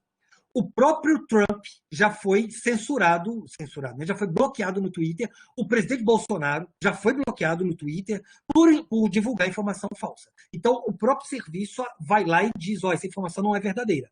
Agora, vamos lembrar, Twitter, Facebook, são empresas comerciais. Elas, ainda que elas façam isso, o compromisso delas não é com o bem público. Não é diferente da biblioteca, diferente do arquivo. O interesse delas é com dinheiro. Então, a gente precisa pensar. Do mesmo jeito, a biblioteca, ela sempre foi um lugar em que as pessoas tinham informação de qualidade. Quando eu vou para uma biblioteca, eu sei que o que está lá é de qualidade. Então, a gente precisa trabalhar nessa lógica dos repositórios, né? Nessa lógica, então, de bases de dados com certificação de qualidade. Do mesmo jeito que a ciência da informação faz, ela atribui nota para os periódicos científicos. O conhecimento científico, ele é um conhecimento avaliado por pares, os periódicos são avaliados, a gente sabe que tem periódico melhor que o outro, a gente sabe que tem periódico pseudocientífico, periódico que não tem qualis, porque então não demonstrou a sua qualidade. Então, esses mecanismos a gente precisa, né, assim, aperfeiçoá-los nesse cenário de pós-verdade. Então, eu acredito sim, né, muitos pesquisadores têm apostado nessa ideia de nós sofisticarmos os instrumentos. A outra questão é a construção de mecanismos de responsabilização. Então, cometeu crime por meio da informação, as pessoas têm que ser punidas. Divulgou, criou intencionalmente uma informação. Então, nós temos que ser capazes de rastrear do mesmo jeito que sempre se fez com rede de pornografia. Quando você detecta um site, um serviço de pornografia, utilizando, então, né, crianças para conteúdo criminoso, a Polícia Federal vai lá, tem um rastreamento do IP, de onde veio, vai lá e prende as pessoas. Então, nós temos mecanismos, sim, de culpabilização por crimes que são cometidos por meio da informação. Agora, o cenário mais importante de todos, para mim, eu estou vendo aqui seu comentário, exatamente, né, evitar esse uso desse viés discriminatório, portanto, né, que é cometimento de crime, né, de injúria, de calúnia, de difamação, etc., né, ou quando se propõe mesmo, quando você convoca as pessoas para irem fechar o STF, para irem fechar o Congresso, isso é crime, isso tem que ser responsabilizado. Agora, o apontamento mais importante, para responder a questão da Fabiana, e aí, Mauro, eu já vou entrar, então, na sua pergunta, assim, na sua colocação da proposta de melhoria para a sociedade, é a competência crítica em informação. Não, o que aparece na literatura hoje mais forte, me parece esse o caminho mais importante. Eu fiz parte, durante muitos anos, aqui no UFMG, do Grupo de Estudos em Biblioteca Escolar, o GEB. O pessoal que é bibliotecário conhece, né? Bernadette Campelo, Paulo da Terra Caldeira, Vera Lúcia Furst, as pessoas que foram desse grupo hoje já estão aposentadas. Esse grupo depois ele foi liderado pela professora Adriana, daqui da UFMG, que faleceu de câncer, muito jovem. Hoje ele é liderado pelos professores Marília e Eduardo. Eu, nesse momento, não estou nesse grupo, mas quando eu fazia parte desse grupo, a gente fez intervenção em escola, e intervenção para mostrar para os alunos a oficina de fontes de informação e tudo mais, que era exatamente para melhorar a pesquisa escolar na hora em que os alunos sabem né, diferenciar enciclopédia, manual, tratados, né, literatura científica, literatura jornalística, etc. Me parece que a competência crítica é um campo relativamente novo, que ela busca agregar, além daquela competência em informação já tradicional, que existe desde a década de 70, é o atributo crítico, que é esse atributo de perceber a dimensão ideológica dos conteúdos informacionais. Então, o que seria uma competência crítica hoje?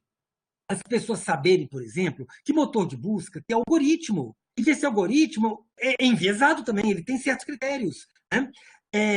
O Joselito perguntou aqui, tem esse conceito? Sim. O conceito de competência de informação Information Literacy, é esse que veio em 1974, e nós temos um grupo agora que deu um passo a mais nos estudos de competência crítica. Aqui no Brasil tem um grupo muito forte do Rio, trabalhando com isso, do Rio de Janeiro, do IBICT, mas em outros lugares também, né? O Brasil tem uma tradição forte de estudos em competência em informação. E essa competência em informação, então, o que ela significa, né? Ela significa que nós precisamos empoderar os sujeitos da relação com a informação. Então, para além de mecanismos de certificação, para além de mecanismos de denúncia, para além de mecanismos de responsabilização, nós precisamos que uma parte da solução está voltada para os sujeitos. Alguém comentou aqui, Francisca, né, do livro E Crítica, exatamente, que é um livro lançado por 4 professores lá do IBICT, né, que defende fortemente, né, a questão da competência crítica, desenvolve os 7 níveis da competência crítica, etc. Né? Exatamente. Então, a ideia da competência crítica, Mauro, é exatamente essa. É pensar... Então, a gente sabe que a biblioteconomia tem um histórico de ligação com a educação que foi se perdendo um pouquinho nos últimos anos. E me parece que um dos lugares mais fortemente necessários é esse. É a gente ter bibliotecário que vai para a sala de aula, junto com o professor, que promove a atividade na biblioteca, para promover, sim, competência crítica em informação. Então, a gente precisa mostrar para as pessoas, olha, tem gente que acha assim, deu no Google, né? Essa é uma frase entre aspas, né? O Google não dá nada, mas dá ao mesmo tempo, né? Ou os nossos feeds de notícia, né? As pessoas têm nos celulares, elas chegam lá e já tem notícias pré-selecionadas para elas. Tem pessoas que acham que aquilo ali é tudo, assim, aquilo ali é o contato das pessoas com o mundo, quando, na verdade, aquilo ali é extremamente enviesado. Então, as pessoas precisam entender essa lógica né, dos algoritmos, essa lógica, precisam entender o que é o efeito bolha, precisam entender que elas estão imersas no efeito bolha, elas precisam entender que elas estão sendo vítimas do processo de dissonância cognitiva, do processo de viés de confirmação, elas precisam entender que tem uma cultura de desvalorização da verdade, elas precisam entender o que é a cultura do amadorismo. Então, essas coisas todas, elas precisam ter... a gente precisa trazer o sujeito também para ser ator no processo de superação de uma cultura da pós-verdade. Então, não somos nós que vamos fazer o serviço para as pessoas. Nós vamos empoderar as pessoas para que elas percebam o quanto elas estão mergulhadas, emaranhadas nessa discussão. Então, acho que, assim, na verdade, não tem resposta pronta, né? Infelizmente, não tem mesmo. A gente está ainda construindo a compreensão disso. Nós estamos num processo em que nós ainda estamos entendendo esses fenômenos, né? Nós ainda estamos diagnosticando isso, então o processo de intervenção vai junto, né? E aí, Tatiele, quando você põe a importância da ciência da informação, acho que é isso. A gente precisa ocupar os espaços estão construindo lei de fake news, né? E estão construindo um projeto pedagógico. Aqui na UFMG, nós estamos, nesse momento, numa reforma curricular do curso de biblioteconomia, do nosso NDE, né? Eu não estou no NDE, mas eu estou acompanhando as discussões, e nós temos pessoas que estão propondo, né, nesse grupo, que o currículo passe a estar fortemente vinculado à discussão de competência em informação, de competência crítica em informação. Então, né, do mesmo jeito que a arquivologia, a biblioteconomia, tem que colocar esse tema, né, com uma centralidade muito grande e, claro, né, a ciência da informação. Então, quando tiver mesa, quando tiver debate, quando tiver discussão, para além das contribuições de antropologia, de economia, de ciência da computação, que são todas muito relevantes, mas nós precisamos também ocupar esses lugares. Nós não podemos ficar tímidos em relação à contribuição que a gente deve ter no campo da informação. E aí, Zé Carlos, exatamente, eu queria voltar lá no começo assim, da minha fala, quando eu disse, eu de fato, assim, eu sou profundamente apaixonado pela nossa área, e eu espero, né, que todo mundo que também seja apaixonado, né, Francisca falou da atuação dela como bibliotecária, que a gente saiba usar esse momento, mais uma vez, para dar a nossa contribuição, para efetivamente mostrarmos que a gente tem sim alguma coisa a dizer para o momento contemporâneo que nós estamos vivendo. Né? E, de fato, para usar a expressão que o Mauro utilizou, que eu achei excelente, Mauro, quando você falou fazer uma leitura da sociedade para pensar, então, né, em estratégias e ações de melhoria e para inserir isso nos projetos educacionais. Isabel, agradeço muitíssimo pela oportunidade de estar aqui com vocês. Imagina, professor, nós que agradecemos a participação, o tempo dedicado à disciplina, aos nossos discentes, e só lembrando aqui a turma que nós estaremos juntos, né, professor, dia 18 de novembro, nos registros de informação, eu serei mediador e o professor será o palestrante aqui no Sistema Universitário de Bibliotecas da UFBA. Débora, não acaba não, meu desejo é que não acabasse nunca essa conversa, mas há sempre um ciclo, né, a ser cumprido nessa perspectiva. Então, professor, mais uma vez, obrigado. A professora Isabel teve problema com a conexão, então ela mandou um grande abraço para ti.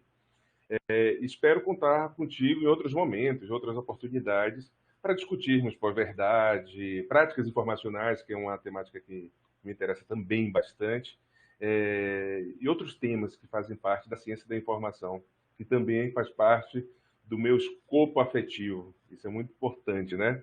Então, pessoal, muito obrigado a participação de todos. Fabiana, Joelita, Rosane, Débora, Vitor, enfim, todos que estão aqui presentes. Professor, mais uma vez, muito obrigado. E na próxima semana estaremos juntos na live, não é isso? Perfeito. Grande abraço, então, a todos. Pessoal, muito obrigado pelos comentários. Eu gostei muito do contato com vocês, muito mesmo. Essa turma aqui é muito especial, viu? É muito participante, muito interessante essa turma. Cada um traz uma contribuição e a gente acaba aprendendo em todas as direções. Muito obrigado, professor. Forte abraço. Tchau, tchau. Um abraço. Tchau.